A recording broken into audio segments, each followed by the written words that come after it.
I'm waiting for us Those were to get so the good. cease and desist on dissing Roll20. But until we do, fuck you, Roll20. This is Through the Mill, a live play D&D series from Dying of Exposure. I am the Game Mommy. This is a homebrew Western fantasy RPG set in our own world, but using the rules of 5th edition Dungeons & Dragons. And now let's introduce the Posse. We're going to start off, this time with the Tabaxi. I am Selene. I'm playing Velvet Star, or Star, who is the Tabaxi Rogue archer. And now we're going to hop over to, I don't know, let's go with the half-orc.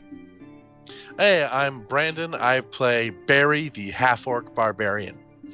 After the half-orc, let's hop on down to the Coyote Man.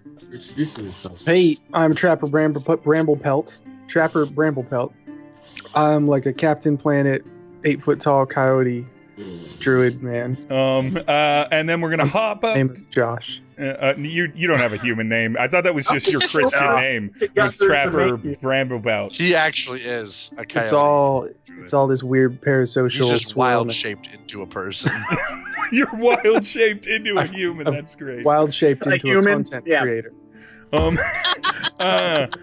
It's the worst. It's an 8th level challenge rating. It's the worst challenge rating. You've become Content. an influencer. No. What a I curse. cast one is- SEO. You're an e-boy. Maybe that's campaign 2. Anyway, let's Chaotic Bugbear. Introduce yourself. Hi, I'm Greg. I play Skataki Skato, the Bugbear Ranger. And let's go with the Tiefling. You want I'm Camille. I play Patience Pratt, a tiefling sorcerer. And last but not least, let's go with our Dragonborn. I'm Daniel. I'm playing Kravar, a paladin dragonborn. All right, so last we left off, the good hammer good manner fight went a little bit weird. It got a little dicey in the middle there when you were dealing with a bit of a heavier pair of swordsmen. Patience went down briefly, but it's 5th edition, so that shit happens all the time. Did Krav end up getting a bottle episode? No, Krav did not, because Krav's journey doesn't have time in between it, and we'll get there. Krav was immediately disappeared by a spectral rhinoceros from a portal into a different portal. The group was a little busy fighting and dealing with the immediate problem, but upon bringing Goodhammer apparently to his knees on his bed, if I recall correctly, it was a one big bed, hashtag So to NADPOD, speak. shout out to NADPOD. Barry wasn't included. And then he transformed, revealed himself, unclear, as a fae, went like, oh fuck, and disappeared out of there.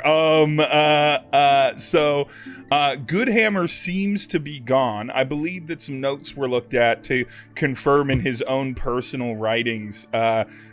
Yeah, well, so did Skeeter.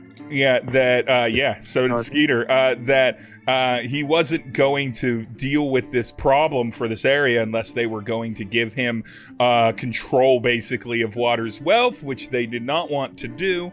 But it was revealed that he was lining this up, not fully for evil reasons, just selfish ones, because something's going to happen on that double full moon night. Something rather dark, caused by Skeeter, the druid, necromancer, wizard. It's unclear what his magic focus is, but Trapper learned a bit about him while he was off wandering the woods, finding himself murdering a couple of the officers, a couple of the constables of the law. Murdered one of them. And then sent the other one back. Yeah, that's fair. It's a one-to-one ratio of mercy and murder, and that's pretty good for D&D.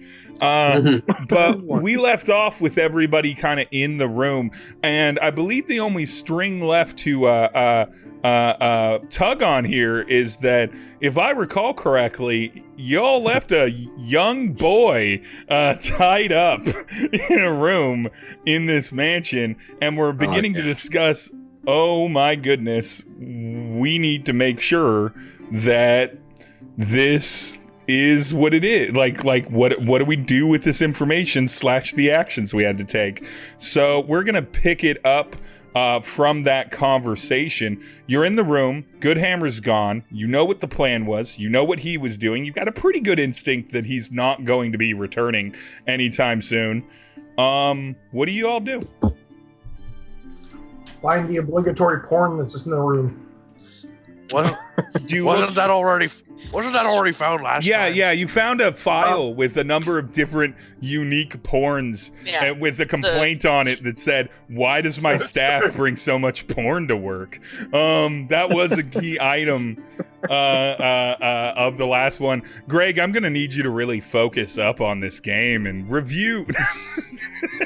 You didn't write down what porn we found in every room? I did. Come on, get it together, Greg. I wrote the use down of Steve porn inventing that's all these different various forms of imaginary fantasy porn if you don't remember them. You don't value our game, Mom. If you sign up for our Patreon that doesn't exist, fan porn art comes Charcoal out etchings monthly, of centaur porn. drawn by different members of the Posse. Yeah, well, I'm definitely kind of pulling in my Stretch Armstrong limbs and turning back into my normal gangly self. So I thought that Krav would come back after we got rid of him, but he's still not here. Crap. I too am a little concerned. I guess we could check out in the hallway and see if he popped back out where he popped in. Do the hallway. I want to look into the hallway, and then also. Oh, sorry. Go on. Skataki taps Patience on the shoulder and says, "So, might the spell he used have some kind of thing like words and script and whatever they're called in here?" Maybe. Can I make an Arcana check? No, you cannot. I just decide your character doesn't know. That's the DM I am. No, of course you can make. Please make an Arcana check. Get out my of here box with your where I throw my roll. dice is gone. Well, I rolled a natural one because I didn't use my special dice box, and I cursed myself.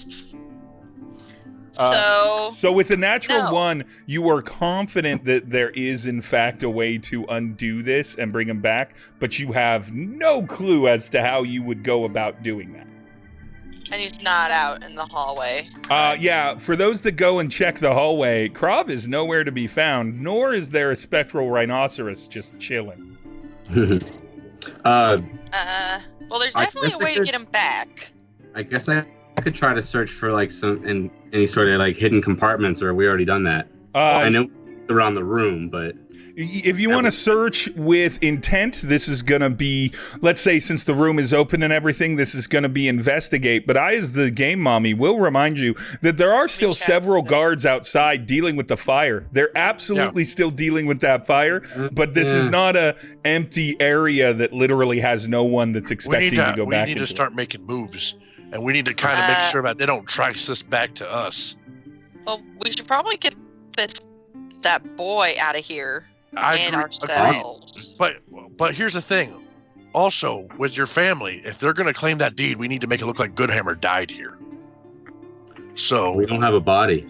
Oh, but we do. We have plenty of bodies downstairs that we left. So what? We have to like smash one of their faces and put it in Goodhammer's. No, I have a plan. At this point, I think we're going to take one of those bodies downstairs, bring it up, and put it in Goodhammer's bedroom.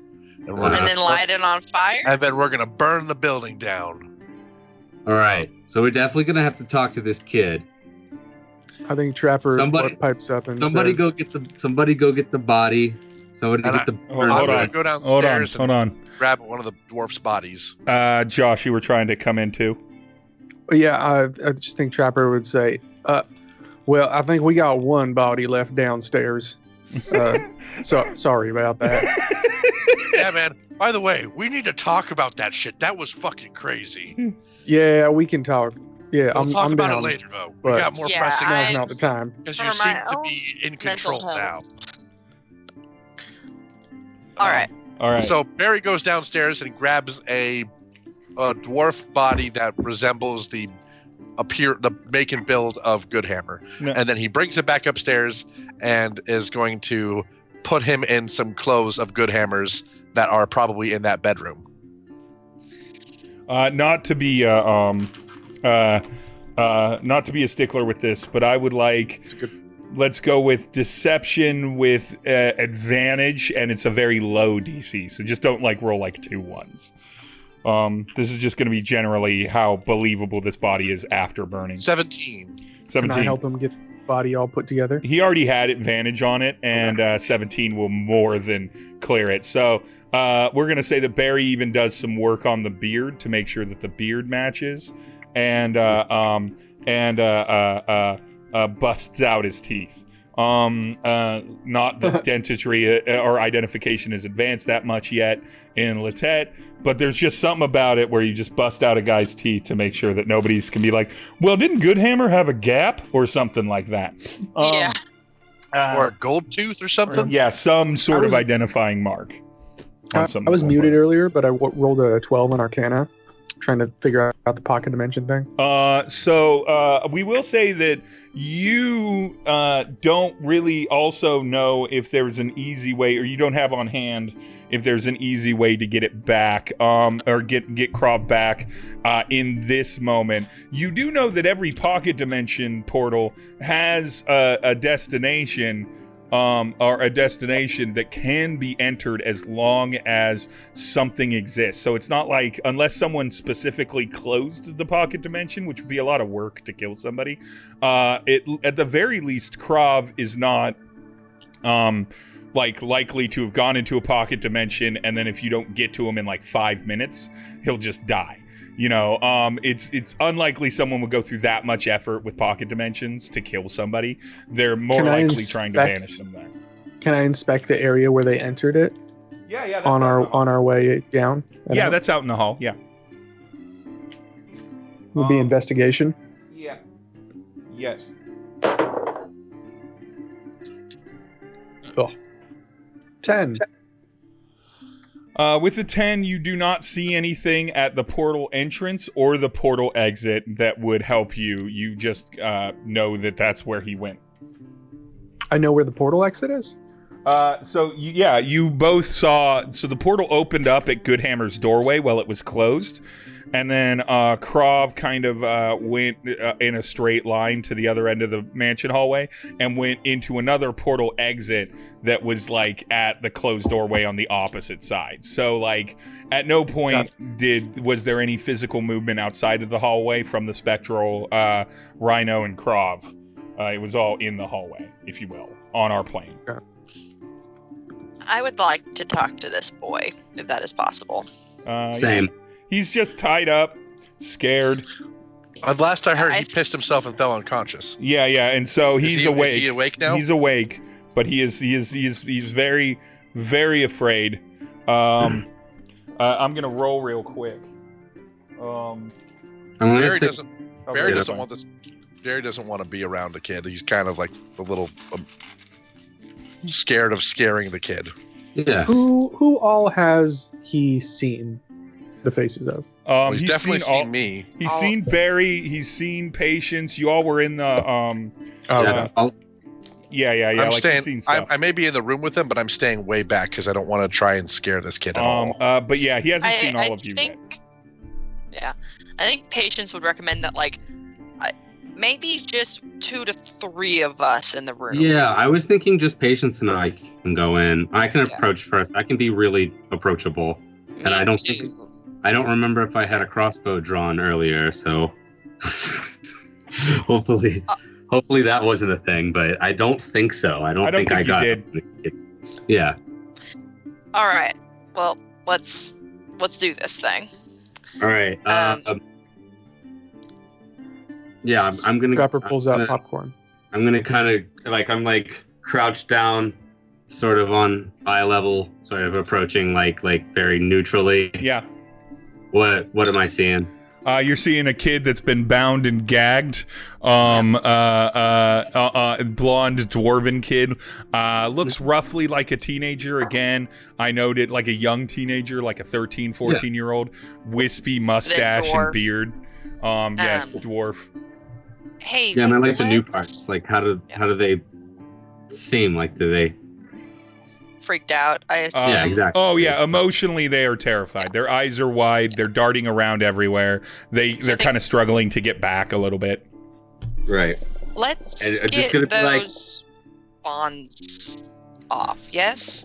I think before that, we need to make sure that they're calming down. So, like, just what I imagine that. Like, it's okay. Are you guys bringing them into like Goodhammer's room? Hell no. No, they can just be in the office room that they were in. Where's the office? couches. The room where there's the dead body that you punched all his teeth out?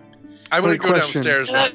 I'm gonna Yeah, go do down. we I'm wanna- gonna Okay, basically then- go downstairs and take watch downstairs. Okay. One thing to keep in mind, we still have people who could be audibly signaled if we ungag him. Yeah, I agree. No, I think So- Star, you were saying something to the actual child. Yes, like I'm literally just saying it's okay.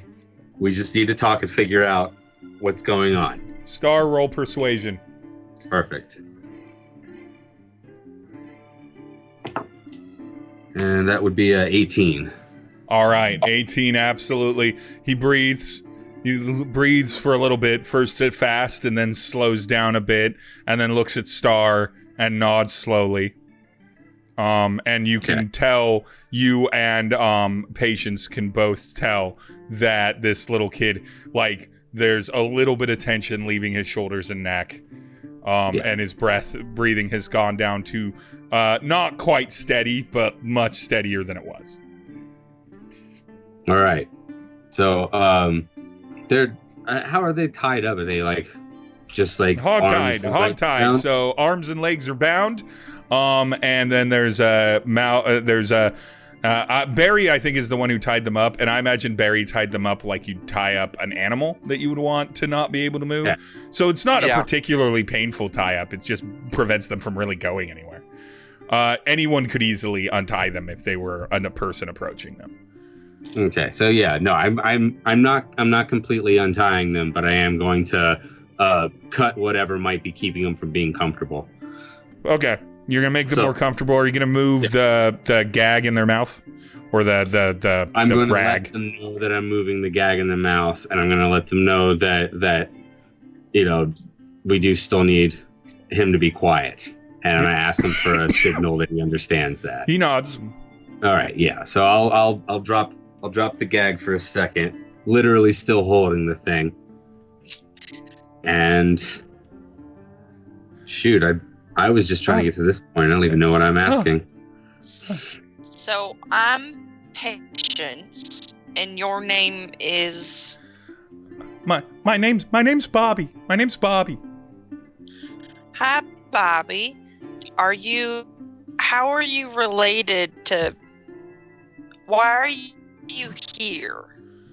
Well, that's a pretty deep philosophical question to ask a 14-year-old. But if I had to really think about it, I think... Oh, his hands are bound. I think that that we're all here to make the best out of our life. Oh, yeah. I think we're all here to make the best out of our lives and do the best that we can to impact the world around us. Is this your room? No, I don't have a room. Oh, you don't have a room. Why is that? Goodhammer didn't give me a room. What? How do you know Goodhammer? He's my master. Your master. Patience, do an Arcana or Insight check. Okay. Well, Arcana is always going to be it, my dude. And even with that, I got like an 11. All right. You kind of feel like there's a bit of magic on this child, but you don't know what it is. And he looks at you and it's like, yeah. Although I can't feel him right now. I don't feel. Did he go on one of his trips again?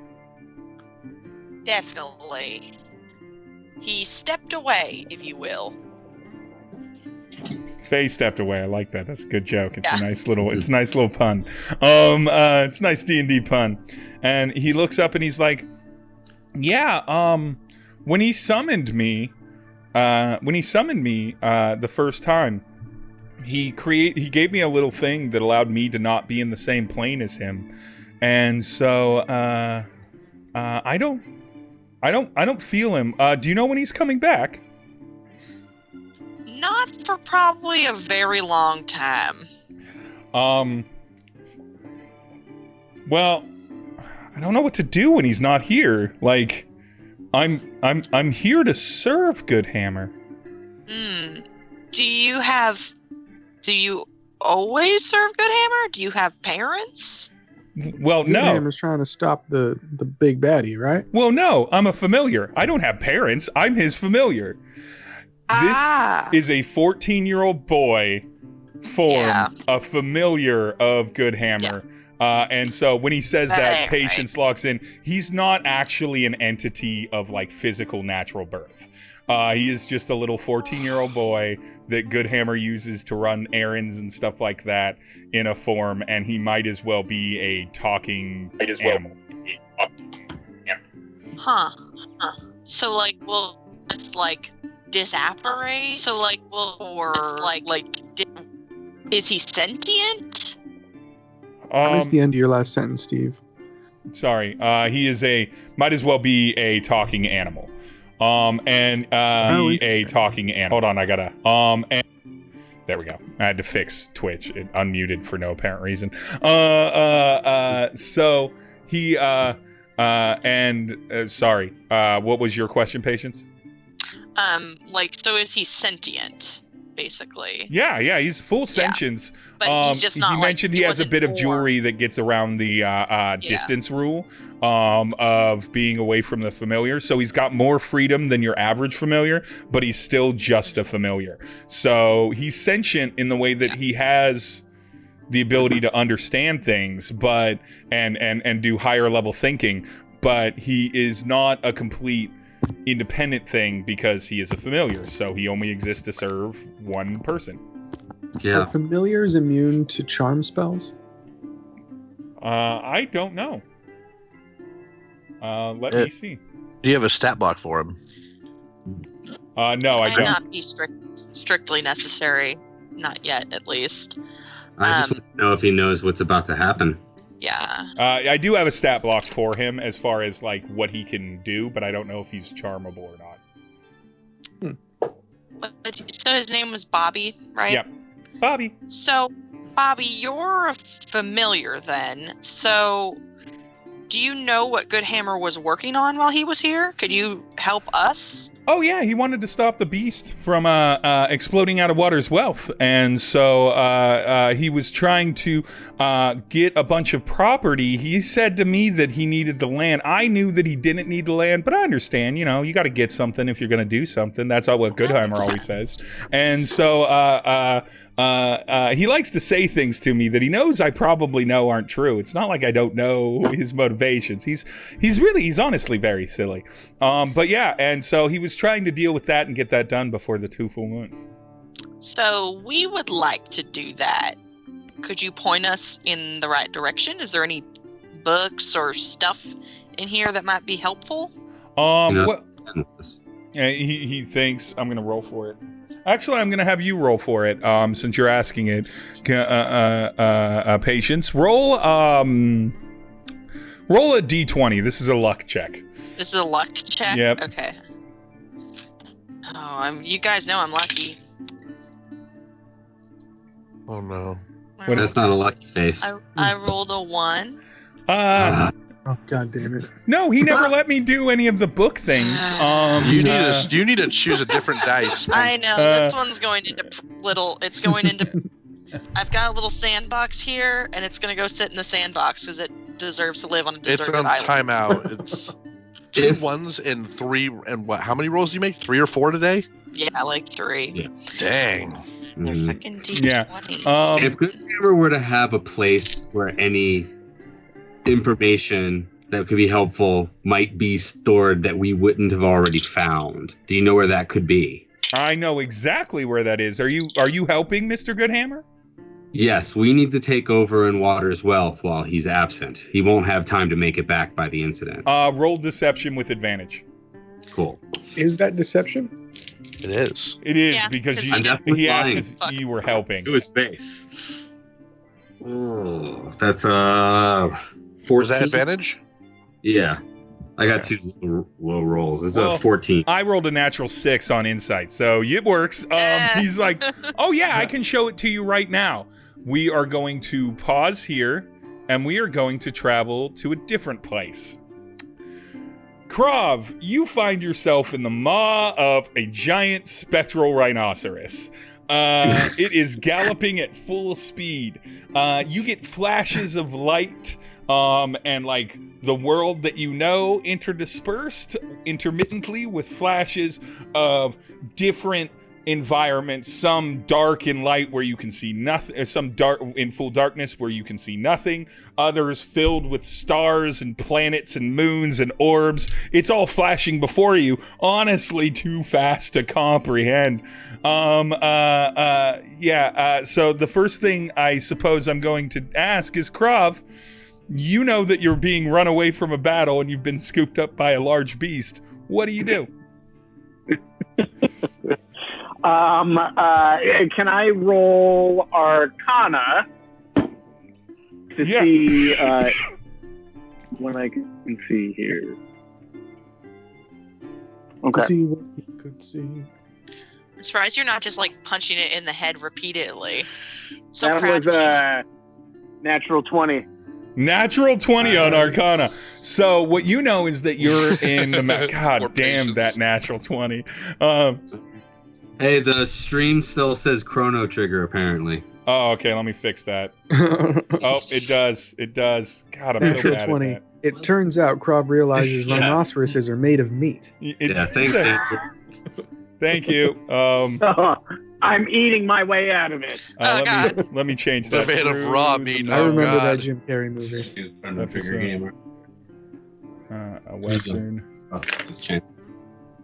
Western fantasy RPG homebrew. Dime exposure and change the tag to Dungeons and Dragons and update. Cool. Thank you very much.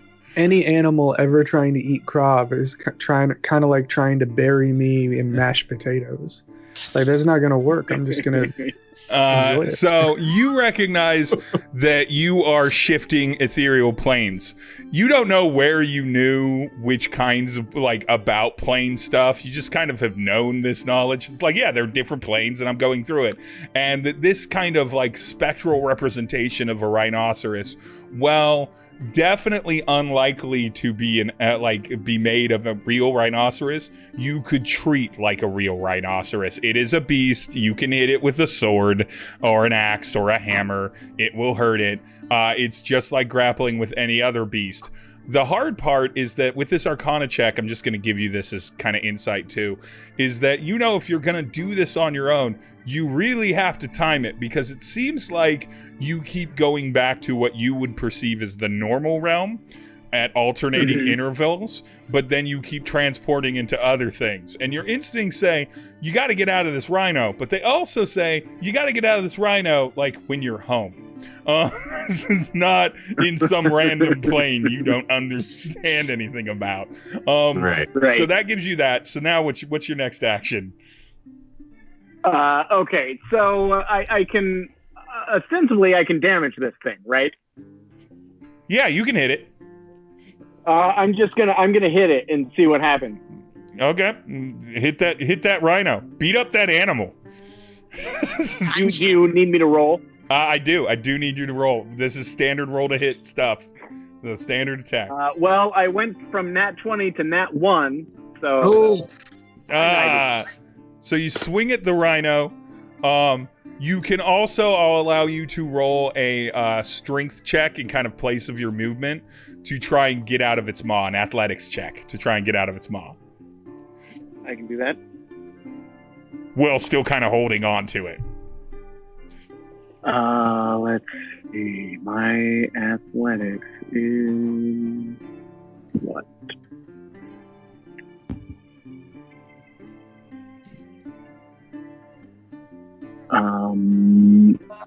I rolled a 9. That does not beat it. So, Krob, you are in there. Krob, we're going to let you make one more pass at this. One more pass at it, either attack or both attacking and trying to get out of its maw, and maybe you can do something with it. And then if you fail there, we're gonna go back to the other thing. If you don't, that's fine. We'll continue on. All right. I'm gonna. This isn't a standard so I can roll initiative. another athletics. Yeah, check. yeah. You can roll both another athletics check and another hit check if you want. All right. Well, the athletics check is 19.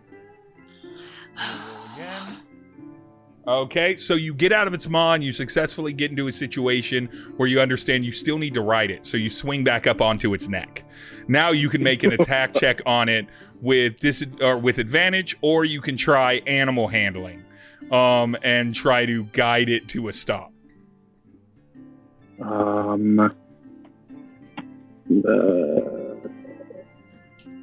No, I am going to attack it with advantage. And I rolled a double 2, so that is a 9. Now that you're on it, you miss it somehow, even though you're directly on it. D20, you gotta love it. You miss it, and you definitely don't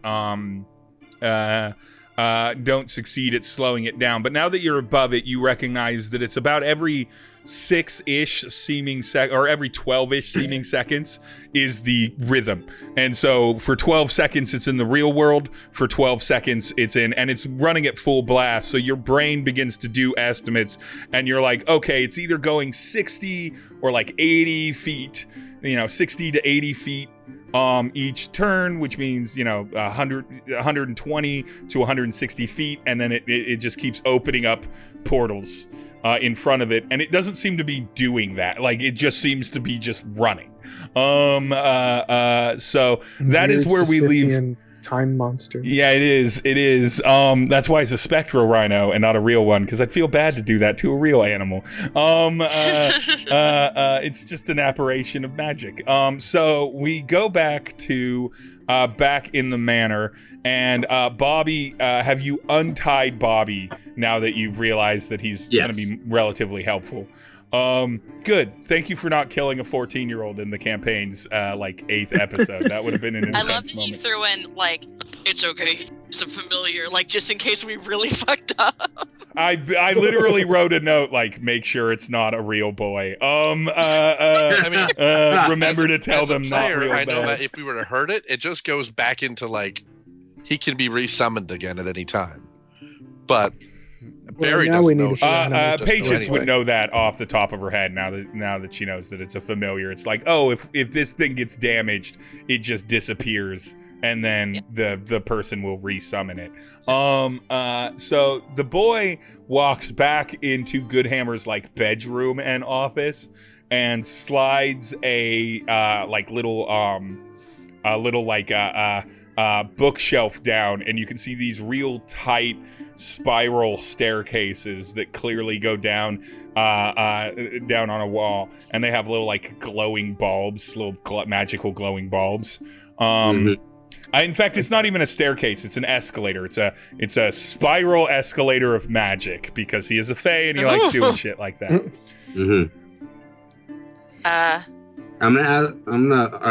Are we walking down these stairs? Is the familiar leading us down? The familiar opens the thing and then looks back at you all to decide.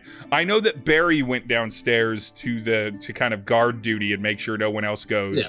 Yeah. Did anyone else go with Barry for guard duty? Yeah, I'll go. This is one of those loaded DM questions, you gonna do something down there or not? What am I doing? Yeah, I feel like I would have gone down there. Yeah, so the three of you. I'm also making sure that if Bobby goes running, that that he doesn't get far either. For Barry, I'm saying. For Barry and Trapper and Skataki, roll history checks. Ooh.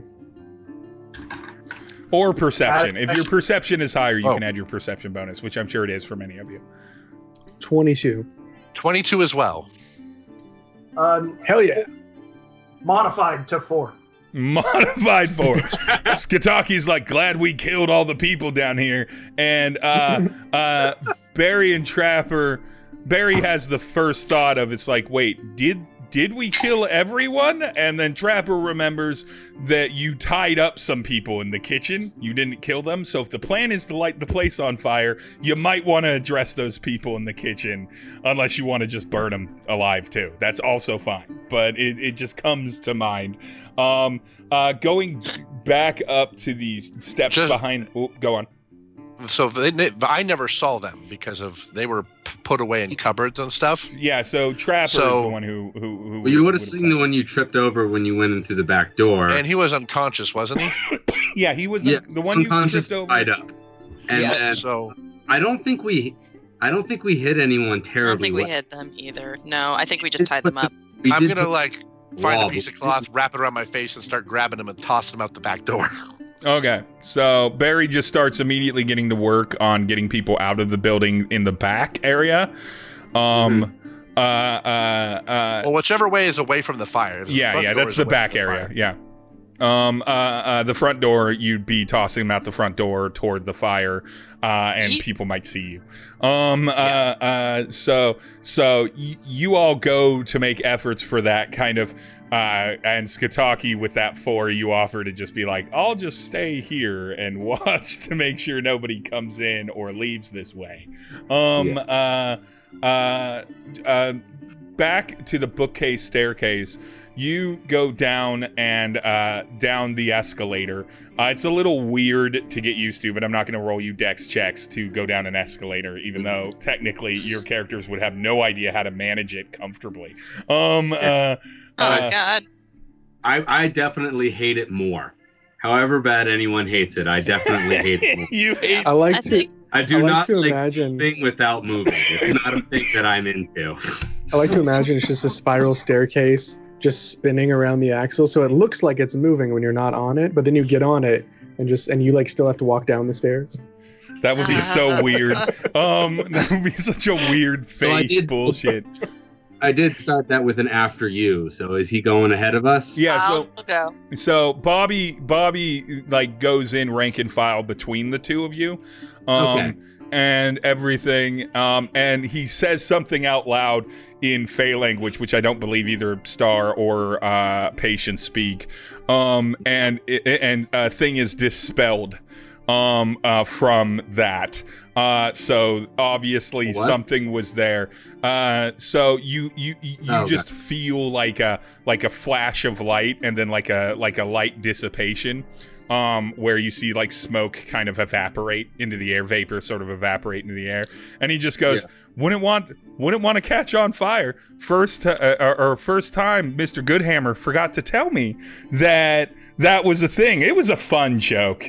And just goes down, and you end up going down more than 2 floors. So you're on the 2nd floor. There's the 1st floor. You think it's just going to be a basement, but it ends up being more like 3 to 4 floors down, right? Into like a nice little open, warm study room. With a stone floor and natural wood walls and a little cozy brazier fireplace oven, like a cast iron oven like thing. On the way down, I want to casually ask him what's up with that bull trap thing, just sort of like without any context. Yeah, that's to prevent people he doesn't want to come in. He can just activate that when he realizes people are in his manner that he doesn't want. And so what's supposed to happen is if there's someone coming to yell at him for taking their land, or maybe some law enforcement, he'd just activate that and then they just go away. It's a multi-plane shift portal that allows the creature to just run until that person dies of exhaustion or starvation. What? It scoops them up and then it just keeps running with them. Is there a way for them to get out? we're gonna let Star roll this one. D20 luck check to see if he knows about this, because this is all stuff where it's like he might have talked about it around his familiar. Sure. I got a 10. A 10. Oh yeah, there's absolutely a way out. You can also track it. It's bound to Water's Wealth, so it just keeps appearing in Water's Wealth. At this moment is when Krav realizes that he passes the closed carnival for 12 seconds and then goes into a different plane, passes another passes the stables he was nearby, and then goes into a different plane. And so Krav begins to realize that it just seems he doesn't recognize every area because he doesn't know Water's Wealth perfectly, but it seems to be sticking in the same areas. So would I be able to jump off the rhinoceros when I'm in the 12 seconds of the plane I'm from? That is absolutely a plan that you can do. I'm going to tell you as the DM, it will be 2 dexterity checks, because you'll have 2 rounds basically to do it. And there are different degrees of how bad it can go. You're not grappled by him, so you will always succeed. But if a dexterity check is below a 10, it's bad. If it's below a 5, it's really bad. So that is something you could do, and I am 100% behind you making that big swing if you want it. I have things prepared for both. Nothing will probably kill your character. I will say as a DM, I will probably, unless you roll. I am invincible. Yeah, nothing will probably kill your character. And I think it's very Krav to do it. Like, he's just like, oh, I figured this out. I got this. I got this. If you roll anything above a 10, you will succeed at jumping out. And then if you roll like a nat 20, you won't even take any kind of like movement or falling damage or anything like that. So you want to roll those checks? Is that something that Krav would want to do now? Yeah, I'm gonna do it. Yeah, let's see if Krav can get out of this on his own right now. Do it for the vine. Okay, here it goes. That two rolls. Is that what you said? So roll them one at a time because you're doing it 2 rounds sequentially. So I got a 10. All right. Plus your dex, right? That was plus my dex.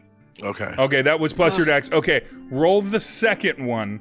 So a 10 isn't a success, but it's not very bad. And then that one is a 14. A 14. All right. So, Krav, you managed to get off of this rhino, but you time it a little early. And so you jump off of it onto this plain of lush, beautiful, like almost like bordering on old growth forest kind of thing. There's all these flowers of different types and everything. And you manage to get yourself into a situation where you can see the portal opening up as the rhino is about to do it. And now I need you to roll on which is athletics or acrobatics to try and get through the portal at the same time as the rhino, or before it closes when the rhino passes. 18. So Krav, you jump out of the portal. You're back in what you know is the physical plane. It's nighttime. It's the middle of the night. You only have 1 level of exhaustion from this, which means that now that you're back in the physical world, when you kind of roll through, you're definitely tired. It's been a long goddamn day, and you're in a part of Water's Wealth you don't recognize, and it's the middle of the night. Awesome. So we're gonna go back to downstairs. So we're gonna say that Barry got all of the bodies kind of out. Skataki, will you roll a perception check with advantage since you're actively trying to watch for things? Nat 20. Skataki, you are great at like identifying distance range situations and what the likely follow-up steps will be and likely motions of different different characters will be. So what you see is that though the fire is burning like crazy still, it's burning further and further away from the manor, and it's pretty clear that they've blocked off a dead zone that the fire is not going to go to. So whereas some of them seem to still be pursuing it and watching it and running water to it and keep it out, a couple of the guard start delivering kind of brief orders, and they turn to start walking back to the manor. They're hundreds of feet away, so they're not going to just turn and immediately get there. But they are definitely on their way back. So, and it looks like they're just walking. They're kind of huffing. They've been putting out a fire for a bit, so they're pretty exhausted, but they're walking back. So, Krav, you see that time is becoming of the essence. No, it was Skataki, you mean? So, Or Skataki, yeah. So I'm going to close the door. Even though they're way far away, I'm going to close the door and scream loudly. We're going to have company. We need to get our asses out, or we need to make a stand. Can we hear him? Well, so I want to know what Barry and Trapper first think. Well, we either, at this point, Barry's probably in the process of, if he's already got the bodies out, he's probably beginning to put oil and stuff around the house so that when he lights this thing up, it goes up. Mm-hmm. But with everyone else still upstairs, he's like, so he says that I'm going to run upstairs and be like, try and look for Star and Patience. How far apart are we all? Like, is everyone in the party within 30 feet of me? No. Is everyone outside? No. The basement is at least 60 feet down. The basement is at least 60 feet down. So just on us who are still in the basement, I could cast Pass Without Trace on us. A veil of shadows and silence radiates from you, masking you and your companions from detection for the duration. Each creature you choose within 30 feet of you, including you, has a +10 bonus to Dex stealth checks. Yeah. And can't be tracked except by magical means. Creature that receives this bonus leaves behind no tracks or other traces of its passage. So you're not all together. Were you with you with Patience and Star, or wwere you with Trapper and Barry? No, I was going out. I was going outside. Okay, so Trapper and Skataki and Barry. So we'll say that you are kind of in the room with Skataki when he yells that. Barry hears it and immediately bolts upstairs to try and get to them. What Barry doesn't know is downstairs when Skataki yells it over what looks like a weird little radio speaker. You hear downstairs Skataki yelling like, they're coming in, there's not a lot of time. So you now know that you're rushed. For Patience and Star, please roll a perception or investigation or insight check to see if you can quickly find or locate anything of use to help with Krav or what Goodhammer was doing. All right, investigation. So Skataki is within range of me, and he and I are the only ones not upstairs at this point. Yeah, Barry's upstairs. Star and Patience and Bobby are down in a sub-basement that y'all don't really know about. And then you and Skataki are there in the front entry room, the big front entry. Yeah, if Skataki is in range and they're coming in right now, then I'm casting Pass Without Trace on both of us.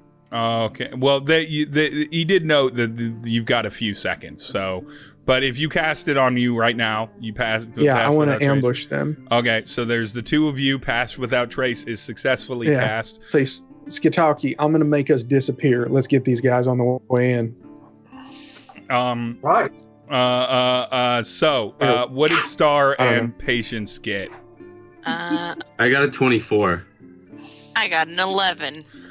So Patience, you get too distracted because you find that he has a book that absolutely you can read, but that's because it's in, what is it, Infernal, that tieflings can read?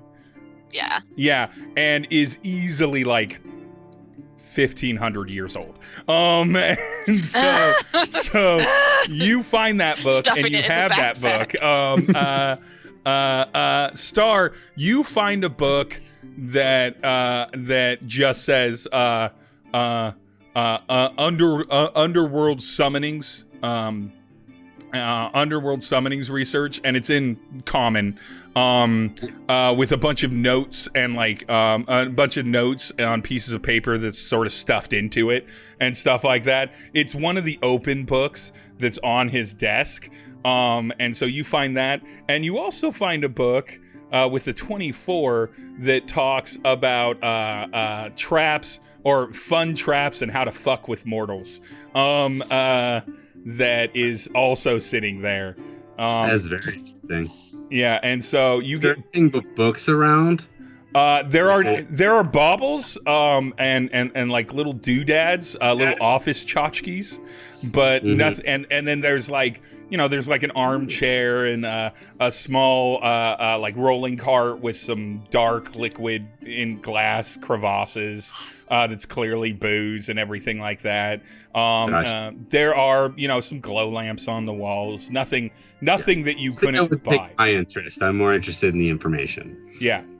Yeah, And makes so sense. y'all get those, and then it's time to get, just as Barry gets to the top of the kind of thing and probably shouts down, or do you run down, Barry? Oh, I shout down. Yeah, you shout down, and you hear Barry just basically being like, we need to go. We need to get. We need to get out of here. Come on, guys, hurry so up. Bobby looks And at then I run back, and then I go to run back down the stairs. Bobby looks at you two, and it's like, wait, were you not? What? There's a fire outside. There's a fire outside. Yeah, so we gotta need to go. evacuate. Bobby just believes you at this point, so he runs out with you. Runs Yes. up with you. All right, so here's the deal. I said that they were hundreds of feet away. A standard guard has 30 feet of movement, which means that they don't have and I said that they were walking, so they're not dashing.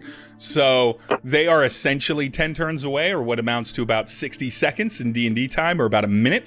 So if you all want to move 60 feet plus about another, you could theoretically probably get out without them seeing you, or you could stand your ground and you could get out the back without them seeing you, or you could stand your ground and fight them as they come in. Well, I thought they were coming in a few seconds, which is why I cast on me and Skitaki. Yeah, no, it's a few hundred feet. I could, like, if everyone comes down into the entryway, I could cast Pass Without Trace I'll let you on all of do us. that. I'll let you withhold your action as people get down to the entryway. Okay. So that could potentially, we could ambush them We need to on their we way need to in. light this place up too. You do want to light that place up as Yeah. well. Do Oh, we? yeah. We need to make it look well. I don't want to metagame it, so I'll wait till you and I can Yeah. actually talk. Do we have... But we need to make it look like I said earlier. We need to make it look like Goodhammer died, and without At this and point, if the body's not burnt, it's not going to look like Goodhammer. Barry, I would like Barry to roll on this one. Barry, you're going to roll a survival check Ooh. on if you manage to put the oil, like if you were already good to go on the lighting up. Dirty 20. And Barry, Star. you know that you could literally light up any spot that you had in oil and it would catch like a fucking tissue with a dirty 20. So you know that even running out, that would still probably be an option on your way out. with Star's movement, would they, and stealth, would they maybe have the best chance to get up and shove a mostly intact body into some of Goodhammer's clothes and into his bed? You already did done that. I already did that. Oh, okay, cool. That's Cool, already cool, been done. So, Goodhammer's set up. The oil is set up. Y'all can burn this place down. It's just your decision on whether you want to fight people or whether any of these guards might have seen a dragonborn and a half-orc attack from the outside during a fire.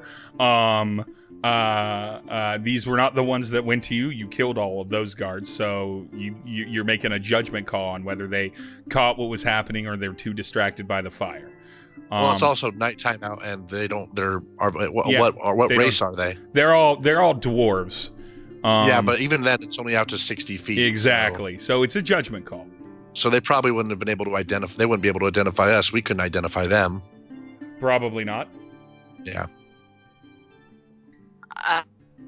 I will state that my preference would be to just burn the body in the bed, or also if he just doesn't show up, like, I don't know. My theory is we don't have to burn this whole place down. That's my thoughts. I think we're better off burning the whole place down, personally. The question is just what do we do about folks who are approaching? But I mean, you and I are walking up with the familiar up the stairs. We know that the place is burning down, but we don't. Like, are we all together by now? Or yeah, let's say you're all together at the timer mark for the minute. How many people are coming in? How many people are coming in? Then the first thing I want to do when we come together then is I want to introduce Bobby to everyone as Goodhammer's familiar that is going to help us finish the quest that Goodhammer left us before he left. Perfect. Roll In that deception case- with advantage. Okay. Yeah, if that's the case, That's a really important part, I feel, before having this conversation. yeah. That's fair. Right, yeah. So that would be I got a nat 20. Bobby is 100% down. He's like, it's so great that you're all friends with Mr. Goodhammer. I'm so glad that they're doing them. Are we going to put out the fire?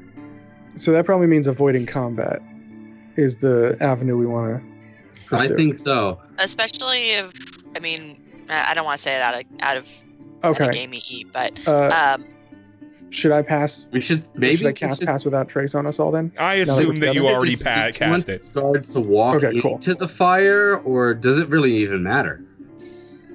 Can Barry just literally like light fires as we back out? Yeah, he absolutely can. Yeah, I With can his- light a fire from the back door, and the whole house will go up. Yeah. I can as well. I mean, Apparently, I don't say that out loud, Barry but moonlights That's as kind an of dependent on arsonist. Barry on whether Barry's that would be survival something- survival check allowed him to basically be like, not only did I burn this, I burned it so it would go fast, so no one could stop it, because he knew there were still people dealing Cool. with the fire outside. So that's what a dirty 20 gets you. Is like, if you light it on fire, it's gonna burn down. Yeah. That's what's gonna happen.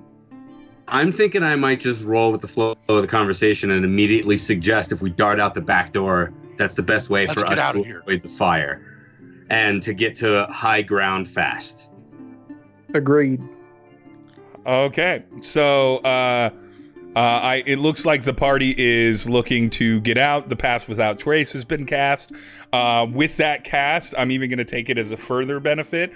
All of you roll stealth with advantage, and you all get to add +10 to your standard stealth modifier as well. Oh, What So do you Plus say? how much? 5 then? No, You say 32. Plus 10? yeah, it's Somewhere 10. around Plus your there. modifier. Yeah, like Yeah. 25. Basically, did anyone roll a natural one? For once, no. Good job. One of my two D20s was a 2. Almost is yours. So, all of you pass without any kind of trace. You see the bodies re-knocked out again by Barry. They're all safely far enough away from the house that they're not going to immediately burn or anything like that. I'm not going to do that to you. You obviously didn't want to kill them. And so all of you do that. I am going to make Star, however, explain to Bobby why they need to burn Goodhammer's mansion down. Well, I never said anything about burning down. We said that there was a fire. Oh, there was a fire. Okay. Bobby wasn't present for anybody saying a thing about it burning down. That's true. Yeah, we're just gonna see. No. fire. I'm gonna say. No. I'm gonna say that with so much stealth on everyone, the A veil of shadow and silence. yeah, Barry manages to pick up that probably Bobby doesn't want to see that, so he just makes sure Bobby isn't in view. And you all kind of run off from the fire as the fire catches on the house, and Bobby's like, Mr. Goodhammer's gonna be so mad. He loved that mansion. It was his favorite part of this entire place. But I'm glad we got the books we needed. And needed out before that. And runs off with you. We're gonna cut off to Krav. Krav, you're in the middle of the night by yourself in a section of Water's Wealth that that you've never been to before. For the people on the Twitch stream / the Posse members that have the map up, I'm just gonna have you roll perception. Who's rolling perception? Krav. Oh, Krav. Sorry, I missed that part. Yo, how's the map look? Oh yeah, it's Waterfall. I have a familiar question. Perception is 14. All right, Krav, based off the map, the carnival and everything was setting up kind of in the open clearing by the clock tower. And you remember that the clock tower was there and was a fairly tall building. So you look around and you see that you are just in a kind of like a residential kind of cluster in the backyards of a couple of these houses, or what would be backyards in a modern time, kind of southwest of the clock tower, a little bit south of probably where the stables were, off to the left main road of the map, and so of Water's Wealth. So I'm not. To a flyer. It says "Save the clock tower." Yeah.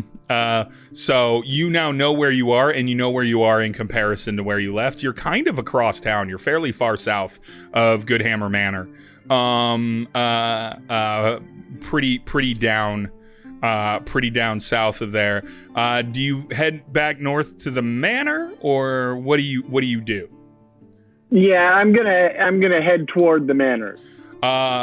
I'm gonna have you roll stealth, just one time, to see how Krav, if anyone notices Krav just kind of walking by himself in his full battle regalia, in the middle of the night in this normally sleepy town. 13. 13. 13. That beats most passive perception. I'm going to roll 2d20.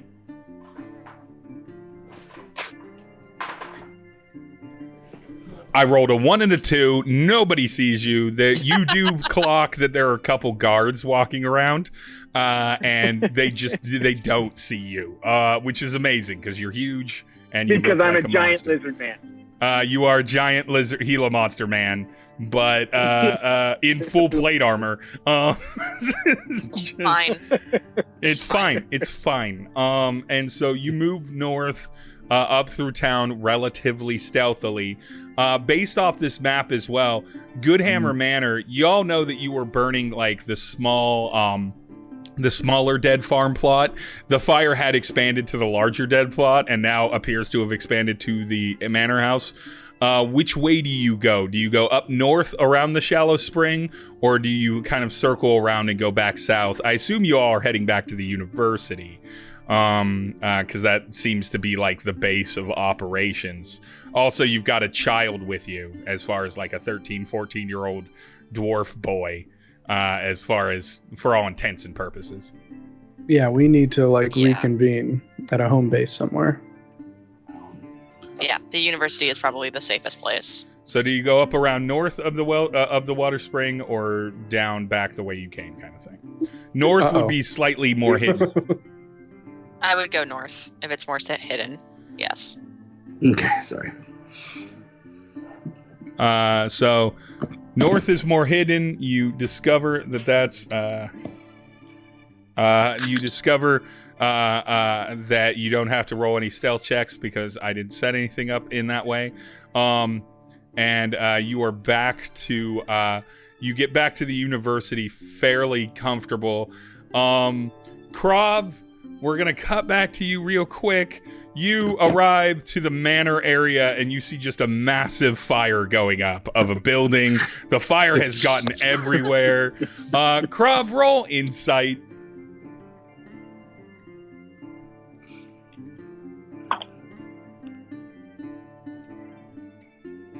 Nine. Okay, that's enough for it. It takes you a little bit to think about it, but you think about it for a bit and they're like, well, if they got what they were coming for, they're probably back at the university. So you do a little extra cardio for the day. I'm just gonna like audibly sigh in annoyance. Krav, And with a trudge 9, back. however, I'm gonna have you go the most convenient way. Roll stealth again. Okay, good. Oh no. Krav's gonna get taken because he's out past curfew. Oh no. 11. 11. I rolled an 11. All right. Mm. Let's see. Do a Constitution Nope, save. that's a natural 4. Krav, you are the knight. Somehow, you're not even hiding. You're just running at full speed. You've got plate changling on you. I'm gonna whisper that to myself as I run. I am the knight. I mean, you are kinda. You're a paladin. Those aren't knights. Yeah, usually. fair. You are the knight. Can we roll an Boo. Arcana check on National Guard kettling techniques?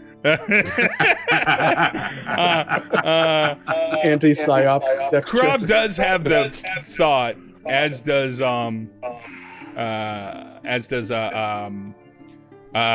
probably Skitaki and maybe Patience, that maybe y'all should talk to someone about like the night guard that's supposed to protect Water's Wealth, because y'all have just been moving. And like Krav and Skitaki both are like, if this was any sort of like real, like if we were a threat, this would be real bad. I think he should be defunded anyway. So Yeah, feature not a bug, right? I'm not gonna tell Vader that he should up his stormtrooper Hey, training. the city guard in Water's Wealth is not the what is it, the St. Louis Police Department today. no, we said all cops. All cops. Even fantasy cops. Even fantasy cops. So you all get back to the university. The 5 of you first, with Bobby in tow. He's like owl necking around looking at it, and he's very excited that he is in like an older building. You can tell that Bobby didn't have a lot of time outside of the mansion. No one had reported that Goodhammer had a son or ever seen him with a child. So it's not 100% clear, but Bobby's life as a familiar might not have been the coolest. And everything. And let's say you get back to, do you go to the library or do you go to Patience's room? I don't Or think the my kitchen. room can fit that many. No, probably not. It'd be tight quarters. Let's see, what time of night is it?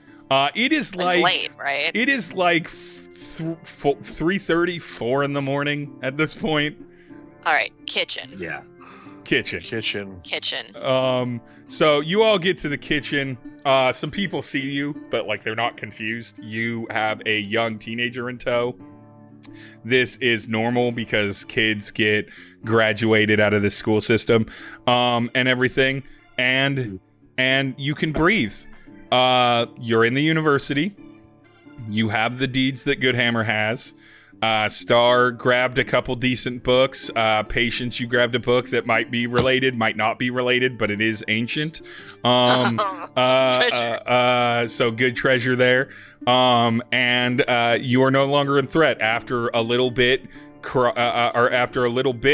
of potential worry. Immediately looking into how to deal with Krov's situation, Krov appears after being directed by a student. Where they last saw Patience in the kitchen. And Krov, you're back with the group. There was a whole chase mechanic scene that I was going to have, but I realized I'd have to let Dandy like do something while they were in this spectrum. Dandy, you're going to join in this campaign, and then at like 9:15 is when we started with you. You just sit there in quietness for an hour and 45 minutes watching. Meditation and Krav. And so though you got that extra book, Star, it's not necessary for Dandy, but it is a handy little book. Fun Traps and How to Fuck with Mortals is not something you've ever seen before as a merchant. I'm definitely into traps too. Yeah, and so there's some stuff, but more importantly, you have the Infernal Summons book, or the Infernal History book, and the Common book about summoning creatures from other planes with a bunch of notes in it. Yep, I'm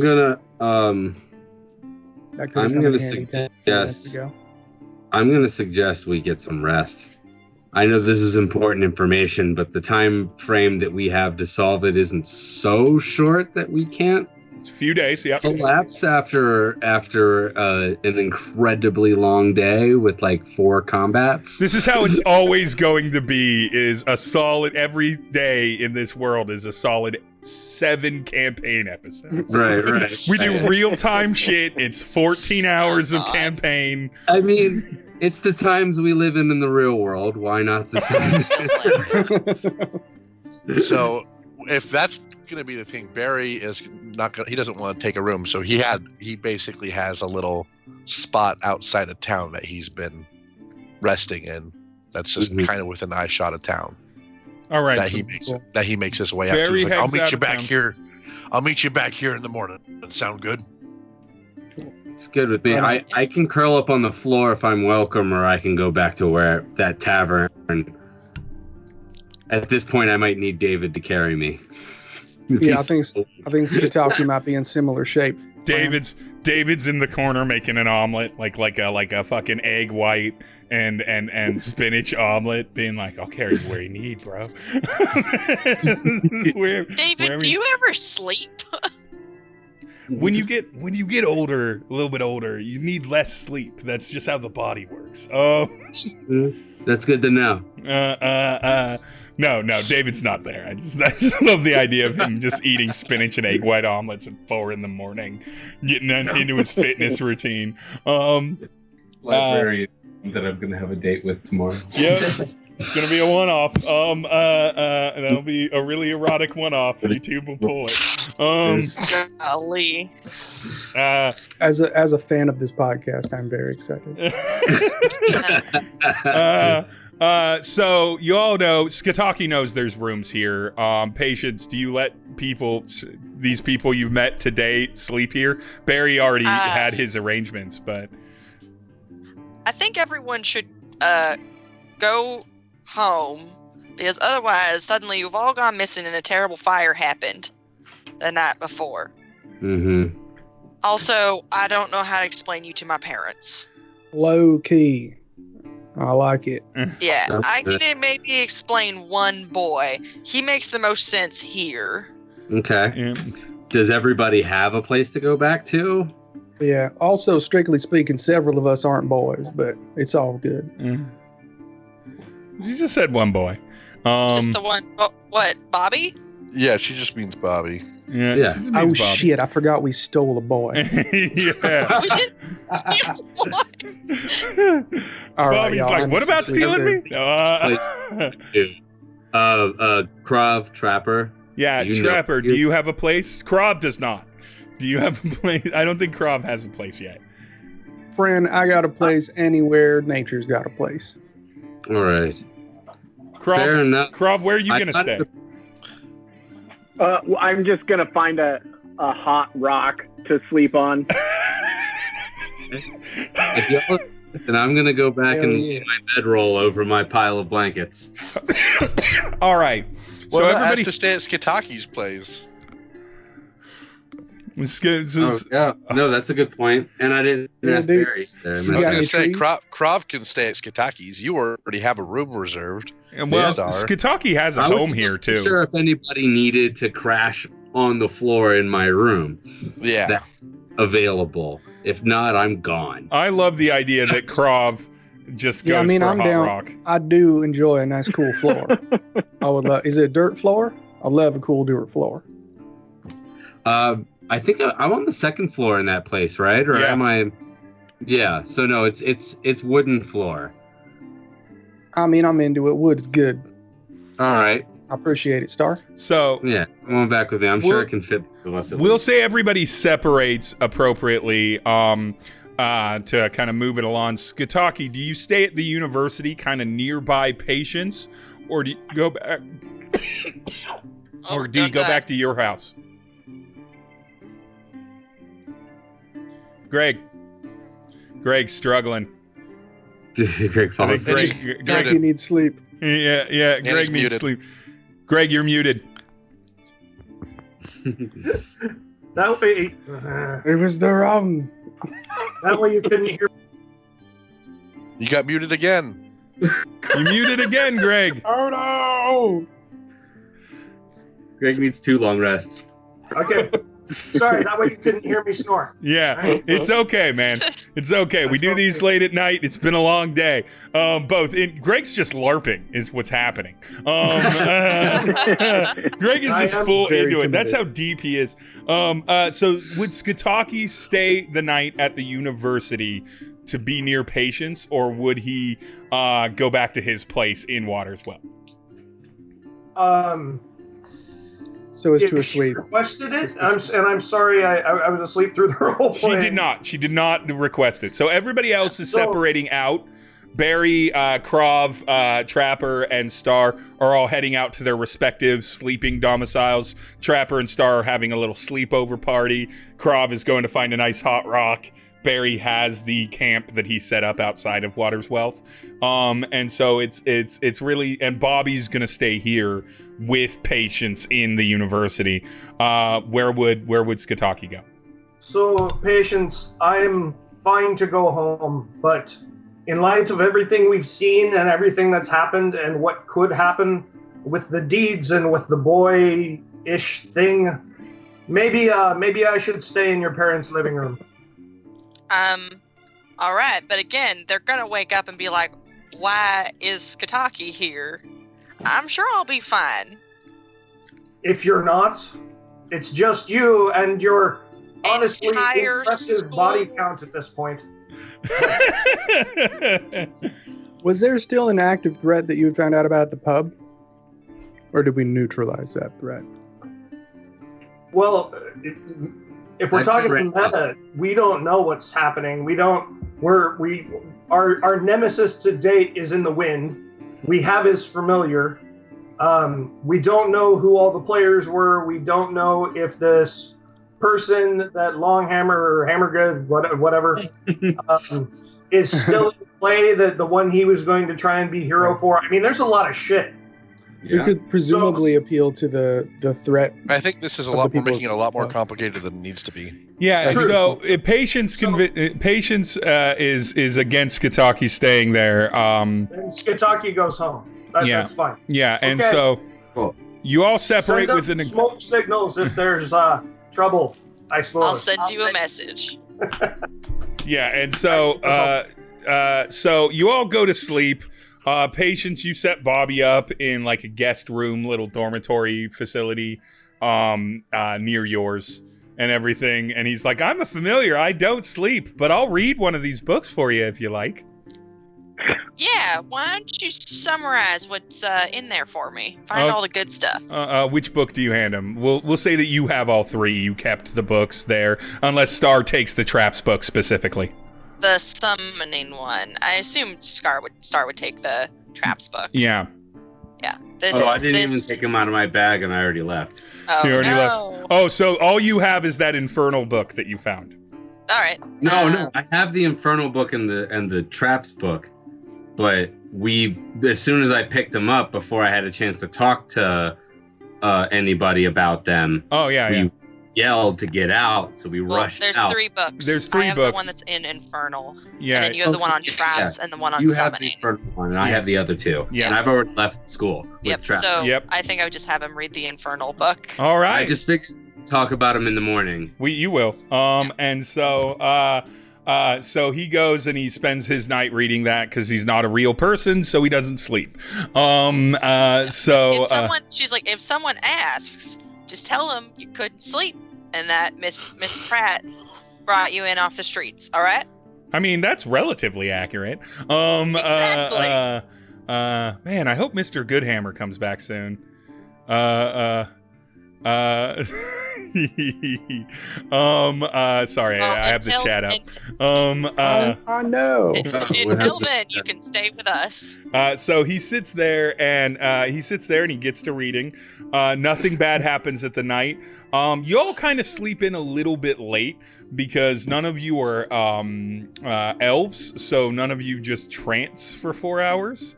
And so to get a full rest, we'll say that you need a full rest after that day. So all your hit points are back, all your spells are back, all your spell preparation is appropriately done, kind of thing. And everything. And it's about 11 in the morning, let's just say that. So we'll say you all got your full rest. So it's 11 in the morning, it's nearly noon. As we return back to the university, and back to, let's say back to the library. That would probably be where you'd want to meet up. Back to the library. As I have to ask though, as Barry's heading into town, does he see any commotion happening as a result of last night's activities? Yeah, roll perception. Anyone that wants to roll perception, if they notice a difference in the town beside patients, 18 in the areas that they're around, feel free to roll. Yeah. So that's 21. You notice a stark lack of guards, or what do we call them? The stark lack of guards. Militia. Militia. Deputies. Well, they're deputies. Constables, that's what they're called. Constables. The stark lack of constables walking around. Normally, the sheriff and their deputies, the constables, are walking about. There's not like a lot of them for Water's Wealth, but there's enough, and it's they just walk and talk to different people, and none of you see any. So none of you see any of them at 11, except there's one kind of posted out front the jailhouse, which you might walk by, but that's neither here nor there. It just looks like a guy that's just sitting there smoking a cigarette on a chair out on like the little front porch of the station, the renamed station. But when you get to the university, there's no guards at the university. There's no constables there or anything. No one comes a knocking on the door, and you're in the library. The library is there, and we're gonna say that Skataki would probably arrive first because he's nearest by. And food is already being put out by several gnomes that look like David at the thing. I need to get there soon. Yeah. Food is being put out for Patience and Skataki and Bobby at the library. Finger sandwiches, some cold mac salad, that kind of stuff. Good fantasy food, right? Some cornbread. All the best libraries serve hot wings. Just some hot wings with varying differences of sauce. It looks like David and his family, friends, unclear. His many gnomes have all put out quite the spread. And David, of course, only eats some skinless chicken, some skinless chicken, and some kale. Do we have potato salad with raisins in it? No potato salad with raisins. These gnomes know what's up. They know what's up. They know what to add and what to not add to things to make them delicious. But you all get there to the library, so you're all back, you're all safe, you're all feeling healthy, you've all got food in hand, and you've got these books, and we'll say that that the rest of you all kind of get there around the same time, but just before that, Skataki, it's just you and Patience in the library. with Bobby there and everything. Is there anything that you would want to say or do before the rest of the group happens? It's been a pretty big day yesterday, as you stated. Yeah. Patience definitely displayed some different behaviors than you had noticed. So, all I want to do is make fun of the boy familiar. Bobby? But that's correct. Bobby. That's not Skataki. I just kidding. Okay. Kill little boy. Sorry. So, Is Bobby, is he into prop comedy? I mean, yeah, he's a 14-year-old boy, sure. He doesn't have any taste. Familiars love prop comedy. Do you know celery head? So, Skataki is going to continue the thread of yesterday, where he's very concerned that Patience has gone from essentially no violence to all the violence, and he's got, he's not good at this kind of thing. So there'll be a little. So, did you sleep well? I slept like the dead. So tired. Unintended. Yeah. I remember my first nap. It was different than yesterday.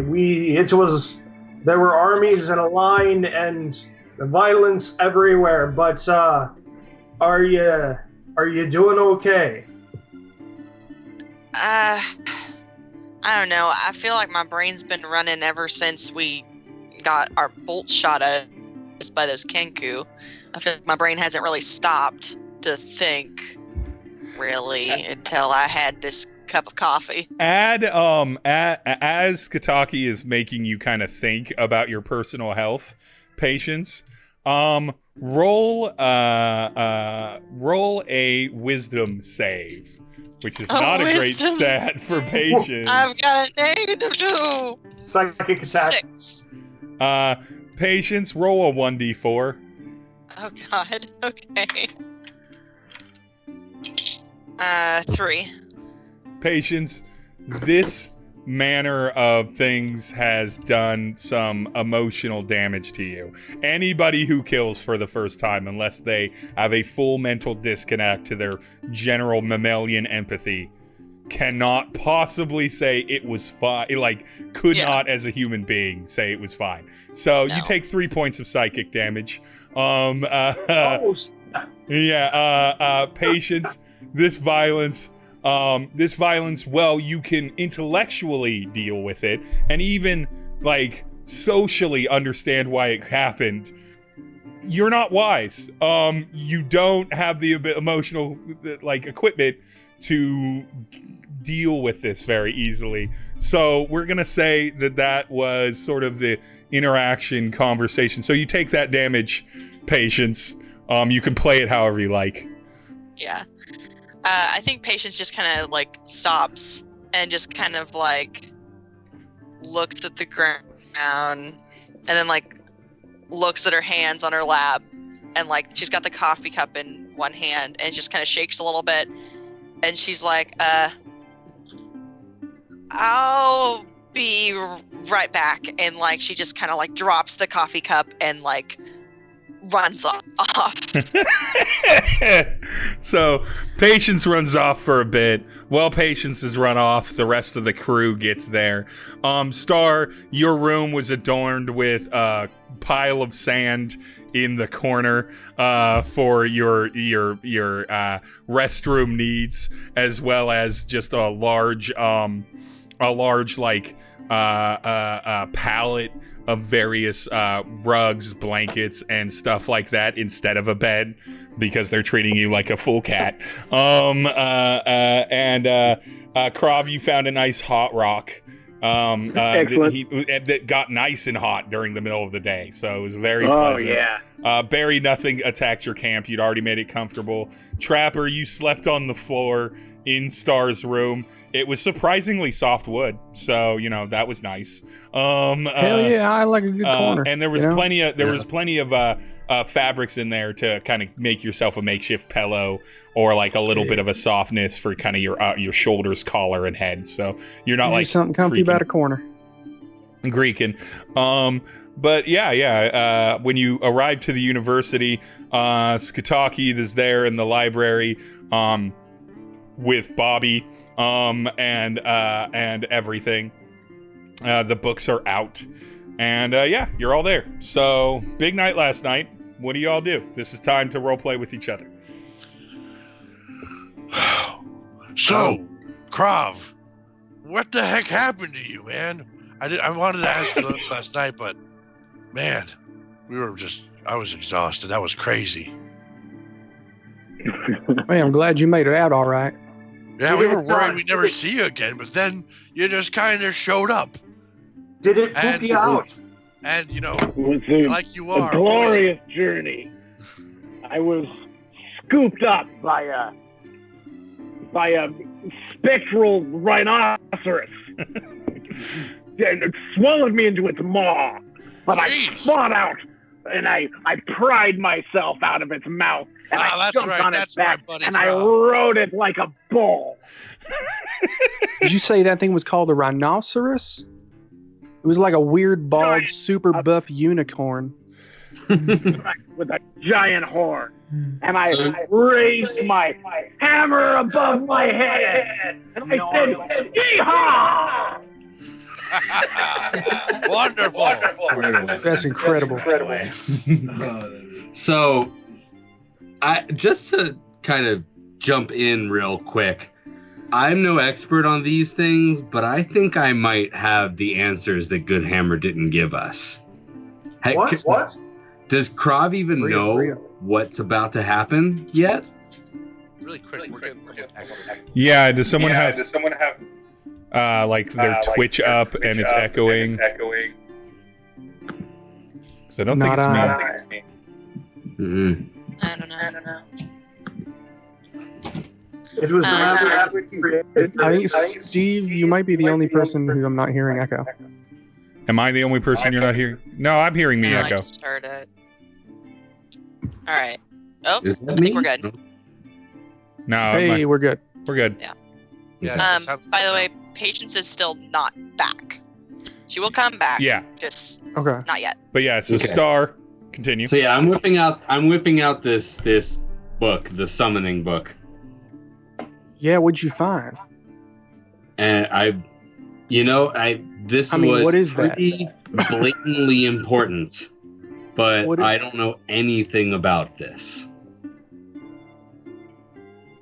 So I set it down on a table. Yeah, so and anybody else is free to pick it up. So you set down the summoning Summoning. book. Can I Yeah. take a look More at centaur porn, isn't it? it? Well, Trapper's going to find out. That's for damn sure. What should I roll? So Trapper, the book's written in common. You can roll investigate or arcana. Those are the two things you can probably roll on this. All right. 16. All right. So you flip through the book, Trapper, since Patience is not there. And you see a number of different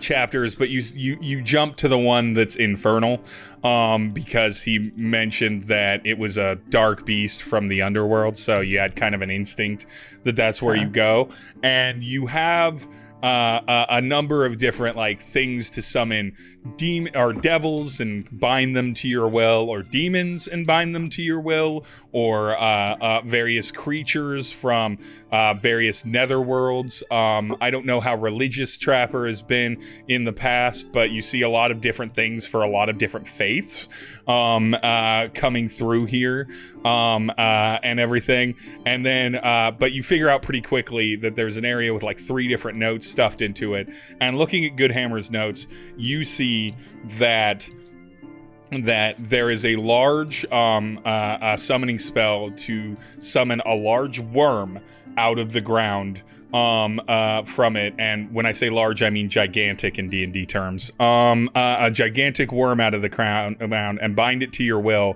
that becomes a beast of conversion. Now, what this does is it means that the beast itself consumes whatever's in front of it, if you tell it to, and then when it excretes, it changes the very nature of what it's consumed into a better version of it. It consumes the evil and darkness and things, and it pushes out its waste product, which is the like the good stuff that it doesn't want. So it doesn't shift the plane exactly. It does destroy stuff, but what it looks like to you is that it consumes it and then regurgitates it or excretes it out, and then that magical excretion sort of flourishes the ground and creates sort of like a Garden of Eden. But with a 16, you discover that means that it also kills everything living in it and creates new life outside of it. So it's not like making people better, it's eating them and killing them. And then the nature around it will be better. So that's what's like being summoned. Like a street sweeper. For like a street sweeper that also repaves. With solar panel sidewalks and shit like that, or solar panel civilization sweeper. Yeah, civilization sweeper. Yeah, there you go. It kind of terraforms. Yeah. Infernal are my chosen enemy. Can I make a roll to see if any of this jumps out at me? Ooh. Yeah, sure. Nice. Go for it with advantage. What am I rolling? What are you rolling? Plus whatever you want. Would that be insight if it's a specific like nemesis kind of thing? Insight would be 16. Perception would be 18. Survival. Survival? Yeah. That is 18. 18. You know that what's needed to deal with these gigantic-y monster things is usually either men of the cloth or women of the cloth or people of the cloth in general. Sorry for using random phrase. But people of the cloth, you need some sort of like either holy or celestial element to address this problem, no matter what. Or you need to be using blessed items or blessed spell components or things like that. But you're probably going to need to get somebody is somewhat religious involved. Either of a faith or a creature that's celestial, which are few and very far between. So it's more likely that you'll find somebody of a faith, like a cleric or something like that. Or a paladin? Perhaps a paladin. Yeah. Are you going to tell us that? Yeah, of course. Then that's what I'm doing. No, Skataki's in the as soon as that information comes in, I'm staring at Krav. Yeah. So would you bless our shit? This is to Krav. Krav, the least religious paladin. Krav, so much as you. I don't think I've seen him use a single. Technically, I don't even know if we know he's a paladin yet. Oh, that's a really good point. Because we've never seen him use any of his paladin abilities. He did ask. I played on hand. Yeah, and he asked if anyone wanted it topped off before you went into battle again. True. So you know that he has healing abilities, and so he's either a paladin, a cleric, or a druid, and he's probably not a druid because he fights like not a druid. You have a druid. Trapper does not fight like a paladin or a cleric, so... I'll be right back. I'm still on my headset. Okay. Oh, I hope he goes to the bathroom without mute. I'm going to look up from my bowl of meat that I've been eating on. It's there. David knows what's up. Yeah, right. And I'm going to look and I'm going to say, bless your shit. All right. So It's feel like a scene from Bill and Ted. yeah.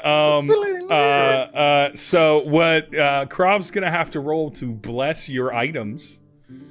Krov, you are gonna have to roll religion. Krov only has a +1 in religion. So, by the way, Game Mommy, because I haven't said it, while all this is going on, Skitaki is obsessed with fixing his rifle. We'll get into that. Would it be worthwhile I rolled for 19 for religion. Ooh. All right. So Krov, it's the most casual paladin I've ever seen in a campaign. Just is like, bless your shit. All of you suddenly feel your weapons and armor stuff just suddenly glow with an energy. Fucking Patience isn't even in the room, and her little like ball that follows her around busts out of her room and jumps into wherever Patience is at, because it can immediately locate her, and suddenly just starts pulsing with a light blue white light, just humming with an energy that Patience immediately can even sense is some sort of like grace ethereal energy and everything. God damn, Krov, So- that's some good shit. All of you The way I blessed it was just between mouthfuls of meat. I'm like, we'll bring it over here, and I kind of like wave my little hand over it as I'm like eating. I'm like, there you go. Yeah, it all wants to be blessed. It's an amazing moment for everybody. Mechanically, what this means is that all of you get advantage on rolling on like fiendish and infernal creatures, basically anything a paladin would definitely have advantage on. But more importantly, story-wise, what this means is that you all can now at least attack this worm and do any kind of real damage to it, because it'll do that. But I don't know if attacking a giant worm that's built to consume an entire town is necessarily there. But it does give you a blessing to it. So Krov very early on just like casually does it without thinking and eating meat. Yeah, this is You're great. exactly This- the kind of religious practitioner I wished existed in the real world. He's like, yeah, you fucking no evil. Fucking, I'll do it. I'll do He's it. what we call a default Your paladin. group leader who's actually dope. I've met him. I've met them. They exist, and Grub is definitely one of them. Yeah, the This face, is awesome. whatever. This feels like what they pretend those magnet bracelets at the fair do. Exactly. Yeah, all of your objects are gently magnetic, and it's making you just feel healthier as more focused as a person. No, I'm kidding. Bro, that's- bro, check it out. I can't push you over now, bro. I You can't know push it's you working. over now. That's in no worlds, fantasy or otherwise, do those magnetic bracelets work.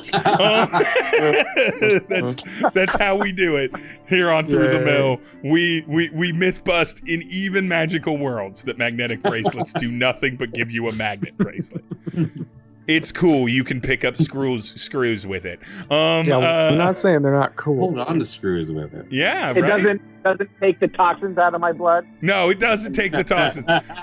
It'd be so good if it just attracted all of your blood's iron and it would just like immediately make people anemic. They're just like, oh no. Yeah. Yeah, You I don't even don't think those things are strong enough to Numbers get work the same in 5e.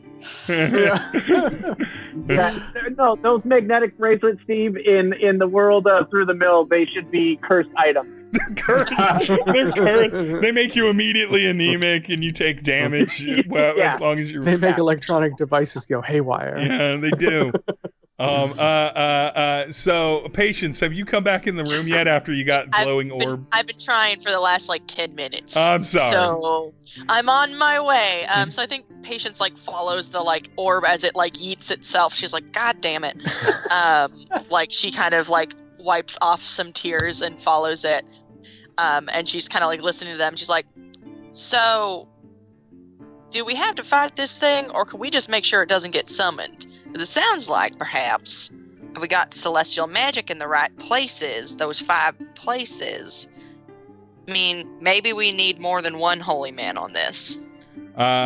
Patience, I assume you also go look at the book with all the notes and everything like that. Yeah. that Star tossed out onto the table, and Trapper and Skataki have already looked at. Roll your Arcana check and roll it with advantage. Thank you. Okay, so that is an 18, and that is a 17 plus 22. 22. All right. With the 22, you recognize that the book just talks about how to do things, but it's Goodhammer's notes that talk about how to stop things. So it's Goodhammer's notes that talk about it. What you found is there's actually 10 locations, one of which is on the university grounds itself, that need somebody there actively to cast several spells or load several spells into an object that can receive that, or use an incredibly powerful divine object to cancel out the infernal dirt.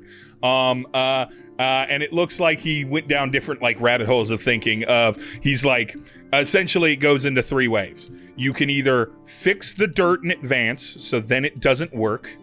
You can, at the time that the summon spell is supposed to happen, cancel out the magic that's occurring, or you can reroute where the portal goes to. And you can reroute the magic so that you can kind of mess it up. And he even labels both paths like or all three paths, where it's like he's like the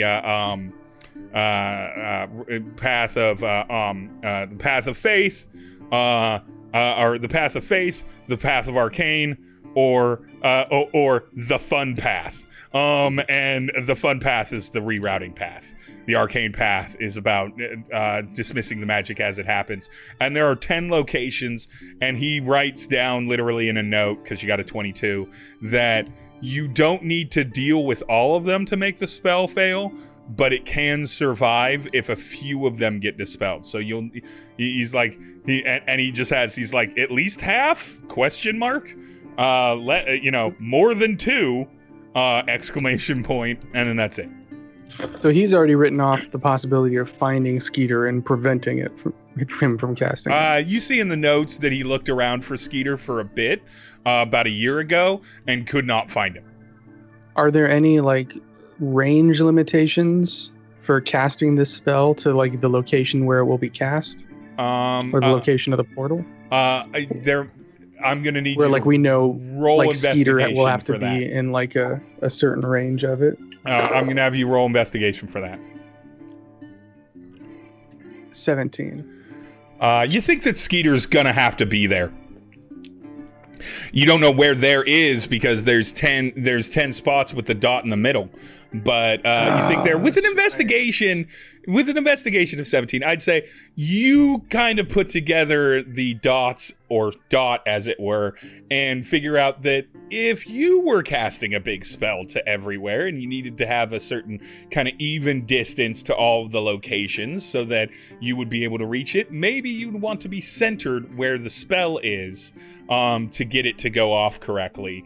And so the dot in the middle is kind of an instinctual, right by the stables, is an instinctual spot where it's like, I bet he'd probably have to cast it here, because otherwise it'd be very hard for him to reach the opposite edges of the circle.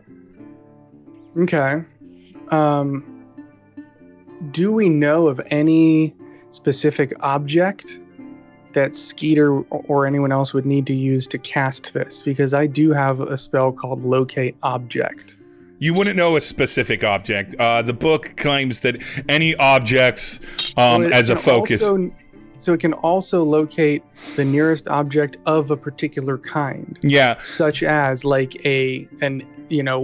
it was, like a super rare, divine, powerful object.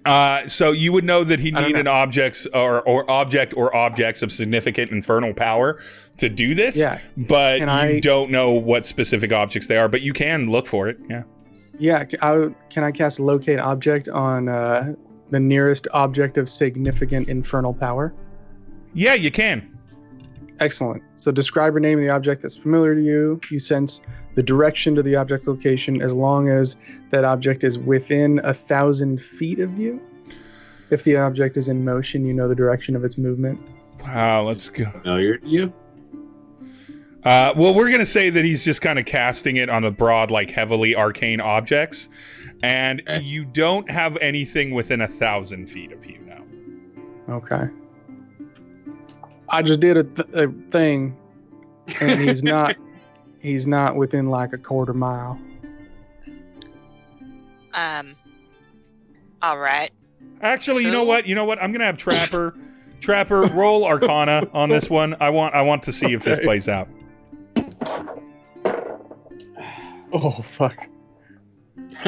Check my modifier. We'll be doing great tonight. I rolled a 4, 6. Yeah, you don't sense anything. I tried to help you out as the game mommy. I appreciate it. And your dice betrayed you. Yeah. Oh, I don't know if you were there, Patience. That Wood Jammer was talking about. He was talking about Skeeter. Remember that evil, powerful druid who was doing like the real fucked up shit that made the acorns that explode into trees? Yeah, Patience knows about Skeeter. Yeah, I know. I've heard of Skeeter. Okay, so then he's the one.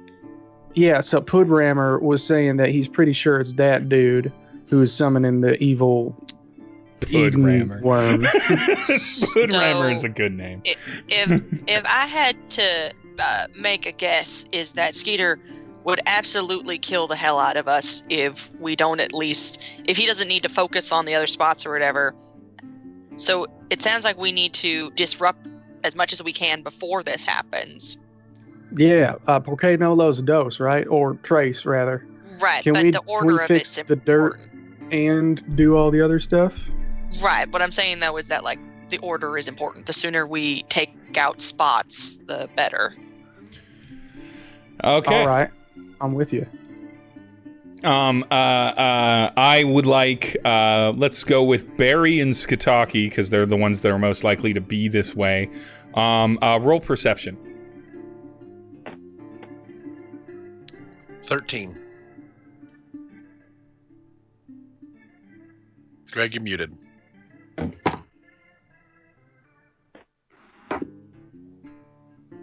There we go. 15 plus 18. All right. Not quite for Barry. He just kind of gets hairs on the back of his neck. It feels like he's being watched. But Greg or Skataki up in the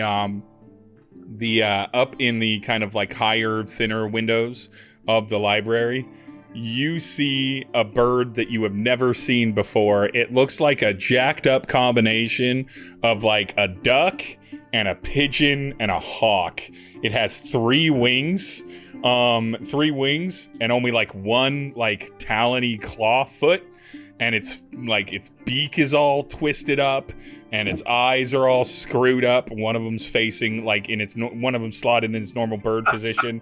One of them's kind of all sideways off to too far back on its head, and it's just looking at you, all twitchy and everything like that, and screeching. With this notice, what's your reaction? That is not a natural bird. So I am going to do my best to not show that I've seen it, and just Barry. What? 2 o'clock high. What the fuck is that? What the hell? And so, Everyone, we're being. Is it like actively looking at us? yeah, it's looking at all of you. Yeah. I think we're being watched by something. So Look out carefully but slowly, so we don't startle. Look out the window. don't everybody turn at once, but holy shit. It's a fucking messed up bird. So you all see this messed up bird. It opens its mouth, and like a cat tongue comes out to lick one of its jacked eyes, and comes up, and then then you realize at that point that it has nostrils, and it sniffs up some of its like nose or beak goop, I don't know what you'd call it, that's dripping down. It's super gross. Can I roll nature on it? Do I recognize this bird? You do not recognize this. You definitely don't so recognize the bird, but you can roll nature on it. Patience, you can roll Arcana. I got a 6. Krav, roll a d20. Barry, don't you know can what roll it's like. survival or animal handling or something like that. If I it got helps, a 15. I got a 22 on perception. On perception. I got a 21 on survival. 15 Arcana. 15 Arcana. I rolled a 1 on the D20. Crob's like, looks like a bird I could eat. I need to eat that immediately. It's delicious. It's delicious. It's got a lot of meat. It's really bulbous on one side. I think I'm focusing on what the bird's escape path is. Honestly. It's just sitting in a windowsill, kind of up about like 15 feet. So like an open window. Yeah, so just it's an open. Literally like half in, half out, Yeah, sort of. Yeah, it's just watching you. With enough of the perception and Arcana and survival, and like all of your checks, between all of you, you get that this bird, except Trapper, you get that this bird is probably not a natural creature. And its eyes see too intelligently to even just be like a fucked up bird by itself, that it's absolutely like a creature that somebody's probably watching you with. Can I tell if it's a familiar? We're gonna say, is it a familiar or is it someone wild shaped? It doesn't look like a familiar because it has too many. Like Bobby hasn't sneezed, coughed, or anything while you've been in this room. He's just been this kind of like super quiet, almost unreal creature. This creature is fucking like preening itself and then accidentally choking on its own feathers. If I wild it's got shape snot. into one of it, can I communicate with it? You would have to roll. I would require you to roll a nature check with disadvantage to wild shape into a creature you've never known before that is unnatural like that. How big is this creature? It's about the Hold size. Well, go on. I'm gonna cast Speak with Animals. Oh, that's right. So the creature is about, just to give you an idea on its size, the creature is about crow sized. It's a little bit bigger than a crow because it's lumpier, okay. but it's like crow duck sized. It's not like a monster. Not like monster. a vulture. Okay. No. Patience Gotcha. is just slowly backing away Mhm. because this said nothing but bad news. She's like, maybe we should not engage with it and just go about our business. And I love it. continues to back away. So I cast Speak with Animals and I slowly turn to the bird and I go, can I help you? So you get two voices in response. The first is like, yeah, bro, do you got any like food on you or something? Like a worm or a muffin or some stale bread or like a beetle or like a pastrami sandwich with some bacon and some spicy mayo. Do I have something on hand? Do I probably have I'm some gonna pull rations? out. I'm like, I'll does pull anyone out a got any strip of food? meat. Because you don't understand him. So, Yeah. someone get him some. We need anything to eat around here. Yeah, and so you while you're grabbing food, you hear the other voice being like, I pull out some cotton candy. You hear another voice in your head because you're speaking with the bird, and the bird's speaking these words aloud, but it's clearly a different voice, where it's like, God damn it, cutie, you don't talk to him. I told you just to watch him so I could watch him. God damn it, you don't get food. I'm gonna make Barry roll a sleight of hand check I have a question too. to see if he gets to the food first. Go on, Star. If I roll a 19 for sleight of hand and a 26 for stealth, can I have my weapon drawn in a place where this bird isn't seeing me? Yes. Yeah, with that much stealth, sure. You've got your weapon drawn. So first I'm going to let Barry roll a sleight of hand, though. I got a 22. Because he's the only one hearing the voices. Yeah. I am going to roll... Just like me in daily life. Only one here. Not the only one, honey. Ooh. All right. Barry, you hold up some food. We'll say you hold up one of the sandwiches. Some food, because it was at hand. It was just on one of the platters. To the bird. The bird sort of panics there. I rolled a natural 20, but you got a 22. And since Star said that they were doing something, Star and Barry both, you sense that the bird's about to leave. Is it within reaching distance? It's 15 feet up, so it's not in reaching distance of you. But Star had quietly been pulling out their crossbow and everything. So I'm gonna let Star. You're gonna get to make an attack as a sneak attack. Don't kill it though. Yeah, to try and stop. I'm gonna try to incapacitate it, and I got a nat 20. You got a nat 20. So you it's like at that point I can hit the window and close it.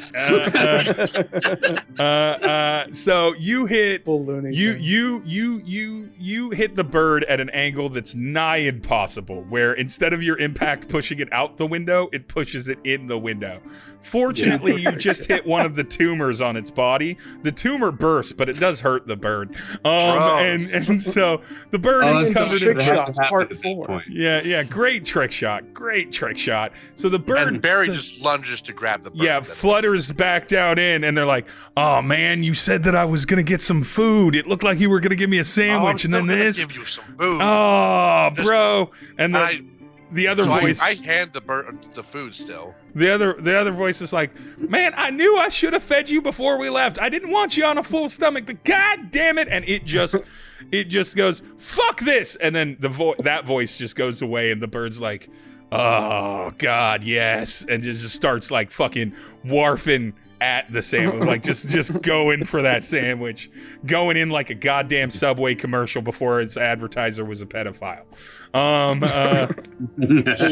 Speaking of food, I should mention, I was getting used to mentioning this since it's a new day.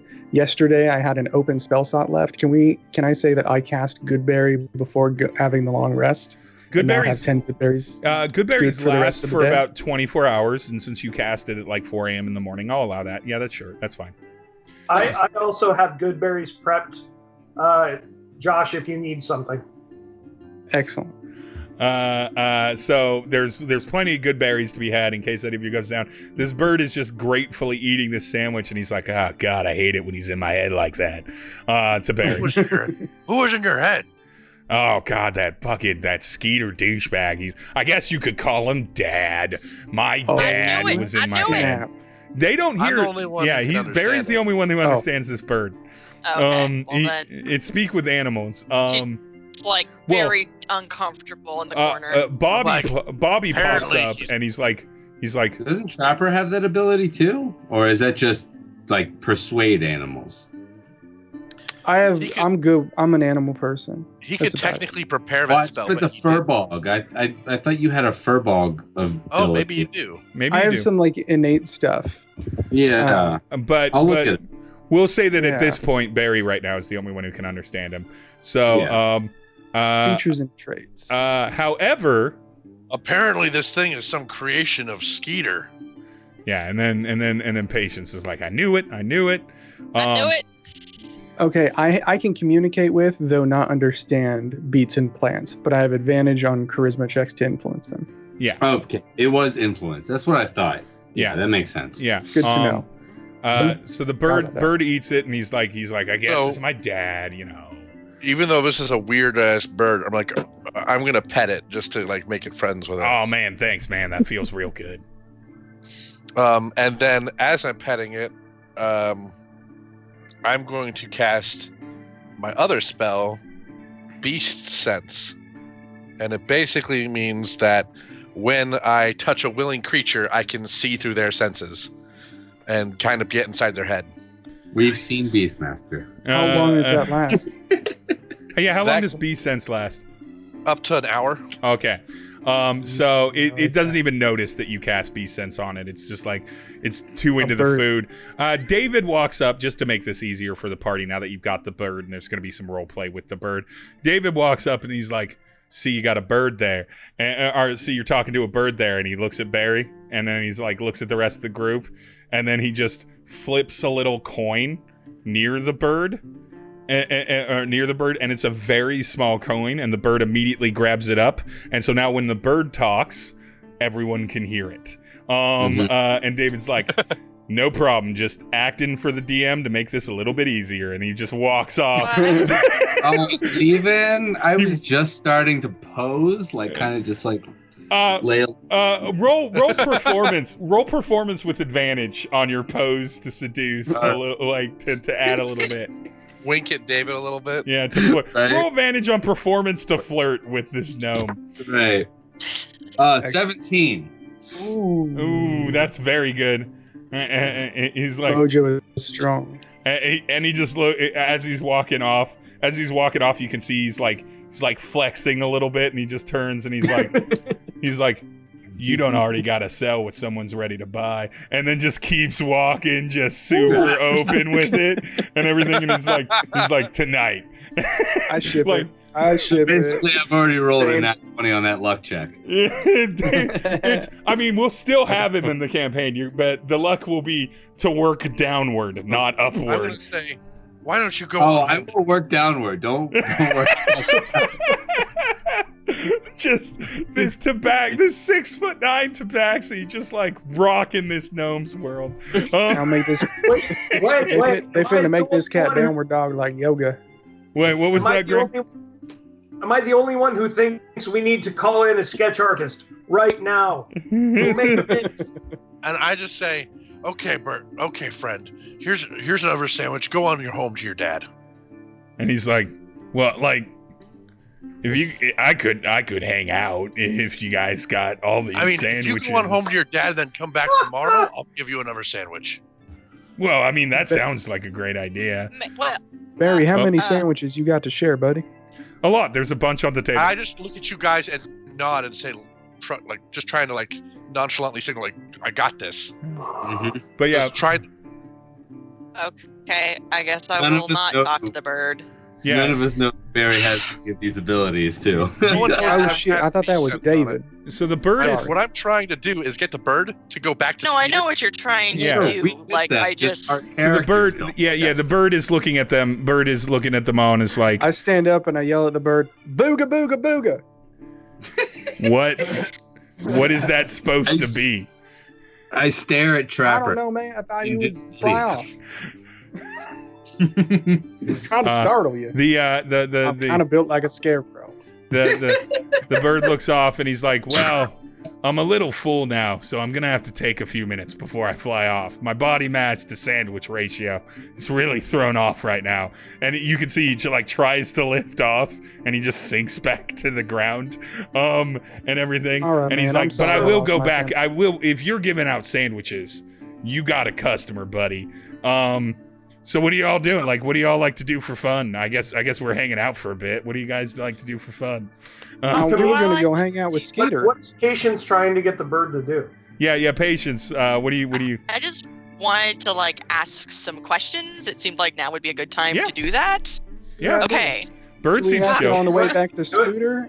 Are y'all going back to see Scooter Bird? Because that's where we were gonna go. Did you want to talk on the way? We could go together. He. I don't know if this is a good idea or not. It might not be a good idea, but I, as the GM, am going to let Camille's run a couple questions by this bird. Thank favor. you. My bad. So, personally, I'm quite interested in some of the work that your dad does. Oh, And I heard go on. that perhaps he is interested in infernal magic, and I myself, as a tiefling, am quite interested in infernal magic. Do you know if he needs to do anything in town before he leaves? So he's not really in town.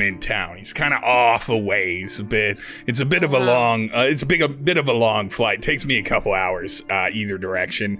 But he's on his way to get in town. He's very excited. He's got something. I don't know. Me and the other boys just sort of like tune out when he's talking. But I'm gonna roll here to see how much I pay attention to. Ooh, I rolled a 19. Yes. And he's doing some sort of ceremony where he's gonna get like a big boy. Occasionally he likes to, like, most of us are all like my size or thereabouts, but sometimes he gets this thing in his head where he's like, I'm gonna make a big man, or a big a big brother for all of you, or a big sister, or a big person. And that's just what's up. But he's coming into town. He said I think he plans to be here tomorrow night or the night after. And what sort of things does he need to make a big sibling for you? Oh, well, in the past he's done things like sacrifice a bunch of people or slaughter a bunch of animals or like read a bunch of books. I don't know how to read, so I can't really say. So we don't really know what he's planning, but we all know there's always a long speech before it, and then he's so proud of himself after he does it. Me and the guys, we just kind of sit back, let him do his thing. Hope that he remembers to feed us. It's not a great life. Well, as Barry said, you can always come back and get a sandwich. Yep. And you said you can't read? Is there anything there you'd ever wish someone would read to you? It's a weird question to ask a bird monster. It's a weird question to ask a gonna bird get monster. so sweet. Do you have any strange pornography? I like the articles in between the pornogaphy. No, I got some charcoal place. etchings of centaur porn if you're into Oh, fuck's sake. Horses. that. Also, some weird cat shit. I think it's Beard's more monthly count as pornography? Does Beard monthly count as pornography? I'm gonna roll for it. That depends on how you look at it, I guess. Real. I think the answer that lies in your heart. The crop of photos also matters. Like, are these close-ups? Are these like? He looks and he likes Beard monthly, but the ones that are super close of just the beard because they remind him of nests. And he's like, well, like, this isn't really porn unless you're like married and you go to Home Depot every weekend and you're like thinking about how to improve your house. But I'm into this and everything. And so he looks at that for a few minutes and he's like, all right, I've digested enough. I feel like I'm gonna fly outside, shit on top of some people's heads, and head back to Dad unless there's anything else. Hell yeah, dude. You said your name was Cutie? He calls me Cutie. My name is Jason. My name's Jason. Nice to meet. Pleasure to meet you, Jason. He holds out one of his third fucked up wing, and then like two fingers emerge from it. I shake his hand. And he's like, all right, keep it sleazy. And Barry doesn't judge people based on their appearance. Just flies. He flies in a nice. weird kind of like tilting, like awkward swaying back and forth because his wings are disproportionate and everything. And he lifts off and then he goes out the window. And Barry's beast sense is working. It's not going to work for the entire journey back, but it does give you a general direction.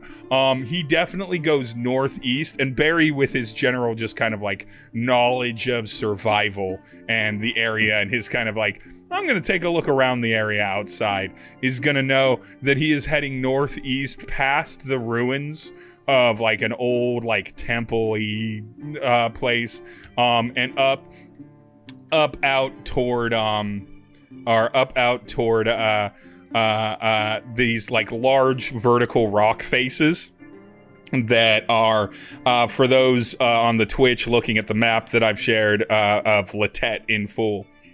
There are some large rock faces, some large vertical like rock upcroppings that have a real high height to them, and like a little ruin and a big cave symbol, kind of straight north of Water's Wealth, I guess. Everyone else just sees me freaking like trip out and go into a trance, I guess, of some kind. So he's going in that direction.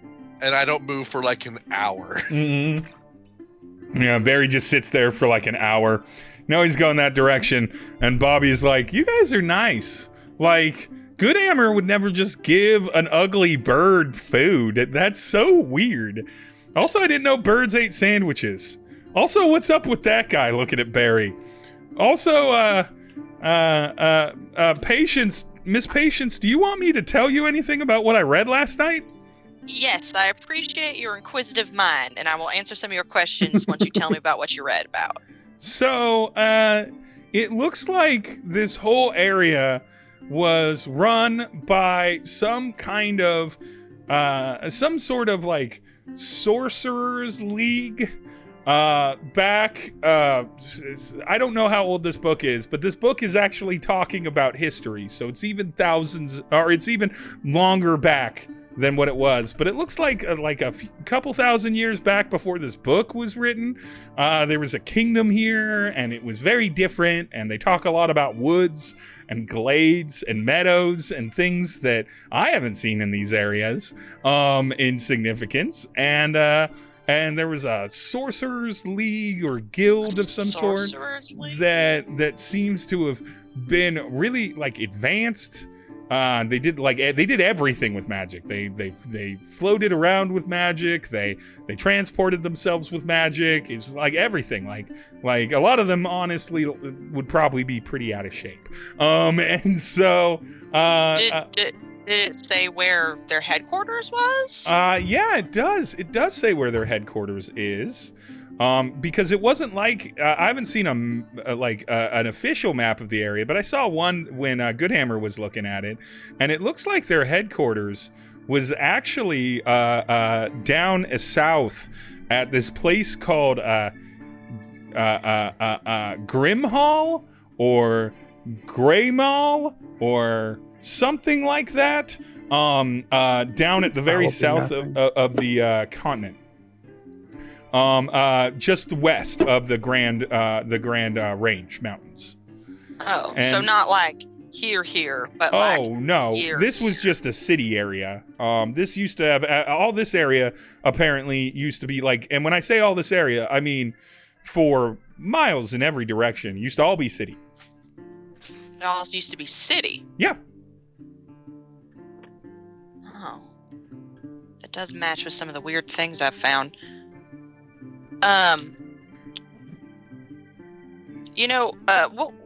What were you asking earlier, Bobby? We try to be nice to folks because that's how we want to be treated. Does that make sense? Yeah, like that makes sense. I mean, I think again, you just try to put good out in the world. Like it's nice if people give you a little something back for it, but you know, like you just try to be a decent person. Have any of you heard from Goodhammer, by the way? Do you know if he's coming back anytime soon? Unfortunately, we haven't heard anything since he stepped out. I'm not going to make you roll deception. There is no lie or even omission. I am very careful with what I'm saying. So he's like, all right. And he looks a little sad. And then he goes back and he's like, other than that, there's a lot of like dates and names and things that the DM will probably just give you in a document between sessions. Because he doesn't want to come up with all of it off the top of his head right now on the stream in the last few minutes. Gosh, what a... Tell me about the choosy lemons. So there's apparently this demonic lemon stand that's been here for 5,000 years. It's the portal. It's run by two people that are ageless.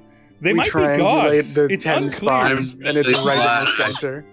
Lemons from them. Yeah. Well, Bobby, I bet what would make your master very happy would be if you help us do this. All right, that's a deception roll because you said he'd make him very happy, and he wouldn't give a fuck if you did this or not. He's out. So now you must roll a deception roll. I thought Goodhammer was also wanting this monster. Goodhammer wanted to run the town and found out a way that he could do it and save the town. He likes being a hero, but he doesn't care if someone else isn't the hero. He's very fey about that. So I'm gonna interrupt the conversation real quick. Let her finish what she was saying. Deception. Yeah, I was gonna do my Tides of Chaos, which means I get to roll with advantage. It also means I have to make a roll in the Wild Magic Surge table, but yeah, that's fine. I think it's worth it. It's reset to 1, so you just have to not roll it. What's my deception? Also, guys, my deception's +4. Yeah, like, I'm not bad at lying. Yeah. You're bad at lying, Camille, 18, not your character. 19, 20, 21, 22. So I didn't even need it, but you're let's fine. see if I can roll really well. Same thing. So, yeah, 22. Yeah. 22. So he's like, he's with you. So I interrupted you to have you roll it, but were you saying that it would make Goodhammer happy if he helped you out? Yes. And so, yeah, he absolutely does. I just wanted to catch you before you rephrased to make you roll a deception. Roll another d20 to see if you roll a 1 or not. I rolled a 16. You're fine. But you are at a 1 for the day. So now if it's a 1 or a 2, Wild Magic Surge will go off. So at this point, I believe Star was looking to interrupt the conversation. Star? Oh, no, I stopped. I was trying to interrupt the conversation when I thought that Patience was getting caught in a lie. Oh, Patience okay. is totally. So I'm like slinking back, sort of. I'm whispering to Trapper at this point and asking if he really wants a lemon, because I've got a couple. Oh no, I picked up a couple from the choosy stand. Oh, okay, you're good. Cool. Yeah, they were just real checking, good. Just checking, hon. Yeah. Roll a Constitution save on demonic god lemons. No, I'm kidding. Or am I? Not 18 either way. Good work. So Bobby's like, yeah, of course I'll help you out if it would make Mr. Goodhammer happy. I'm just here to serve him and whatever he wants. What do you want help with? I heard you. What are we gonna do? Are we gonna try and stop it before it ever starts? Or are we gonna go kill that Skeeter guy, the weird bird, and you all were talking about? Or what are we gonna do? Patience kind of looks around. That sounds like my vote. Take out Skeeter. Is there? Are we at the point where there's like a ritual that needs to be completed? Give me a moment. Hold on. Give me a moment.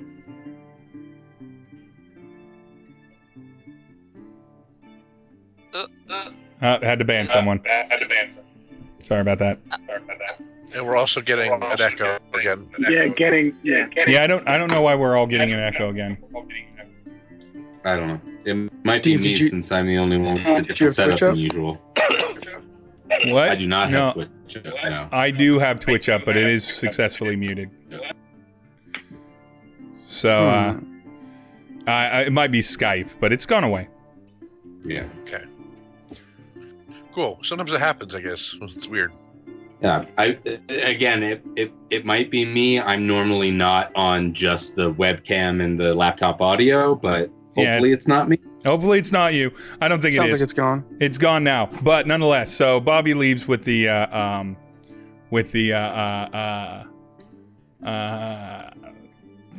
leaves off with the questions like, what do you all want to do? Did we get a good idea of what these sort of dirt preparations were? Not really. There's not a lot of explicit notes on that. No, I have to do more research. Do we even, from what you guys, how about this? Can I From do what an you guys Arcana know check about on him, that? do we even have a chance against this Skeeter fella? I mean, if he can summon a creature of this intense power, he has to be insanely dangerous. Trapper, roll insight. Roll insight on this. Not a matter of a single encounter necessarily. Are you kidding? We're only level 3. Yeah. Roll 23. insight. I mean, that's fair. So Patience and Skataki kind of know that Skeeter's been around and can kind of suss out in general that he's probably pretty powerful. Trapper, when you were talking with your druid buddy and everything, some of the things he was describing that Skeeter was just whipping out his tries and shit, yeah, you would not want to meet up with this person head on. He's got a dumb name and he does a lot of dumb things, but that does not mean he's not incredibly powerful. Yeah, I met a real powerful druid out in the forest when I was laying low a bit, and he was telling me about Skeeter and some of the shit that he got up to. Turns out he was the dude who made those wild acorns that we found out what happened, but we won't talk about that. But yeah, that was apparently one of his like throwaway ideas that he just offhandedly thought about one time. So I'm not sure we would fare very well against someone of his, let's say, caliber. I'm Yeah, not really he in favor sounds of tough. fighting someone who can summon a crazy worm from hell. Right. So- Like he may go around saying like ha ha and stuff, but he sounds pretty powerful dude. So it sounds like you could either get to the dirt in advance. This is Bobby. Get in the dirt in advance, or I guess you could redirect where the plane goes to. Ah. I'm into that. Does See, anyone the know familiar's more clever than all of us. Yeah. Has anyone got any sort of interplanar magic? How would we do that? Well, I know one of us has some interplanar experience now, although it is fresh. Yeah, Krob, what can you tell us? Krav, roll Arcana. Okay. We're gonna let the dice decide if Krav magically absorbed knowledge or not. you got trampled by an It could interdimensional be real. It spectral could be rhino. a combination of experience and previous knowledge. 12.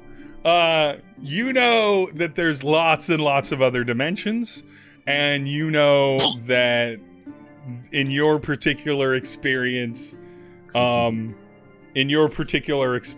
it seems like they're not actually that hard to open portals to.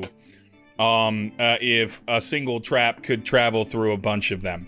So you could at least say that it's not like it's not going to be necessarily harder to do that than get some people on trying to like cleanse the ground, if you were. That's what Krob knows. Yeah, please tell me how you say this. Yeah. Yeah, we need that in Krob's voice. I consider the question deeply, and I stroke my Fu Manchu, By the way, and I go, well, the Dragonborn Paladin. there are many Myself. different dimensions all throughout this vast universe. But I don't think it would be very difficult, considering the magical dimension that I went through, came through all of those. Krob's confident. Deep and insightful as usual. Krob just To the point. Can I look in the book and see if I find anything about opening portals? The portal book? The portal book. Is there a portal book? Yeah, the one about summoning things through.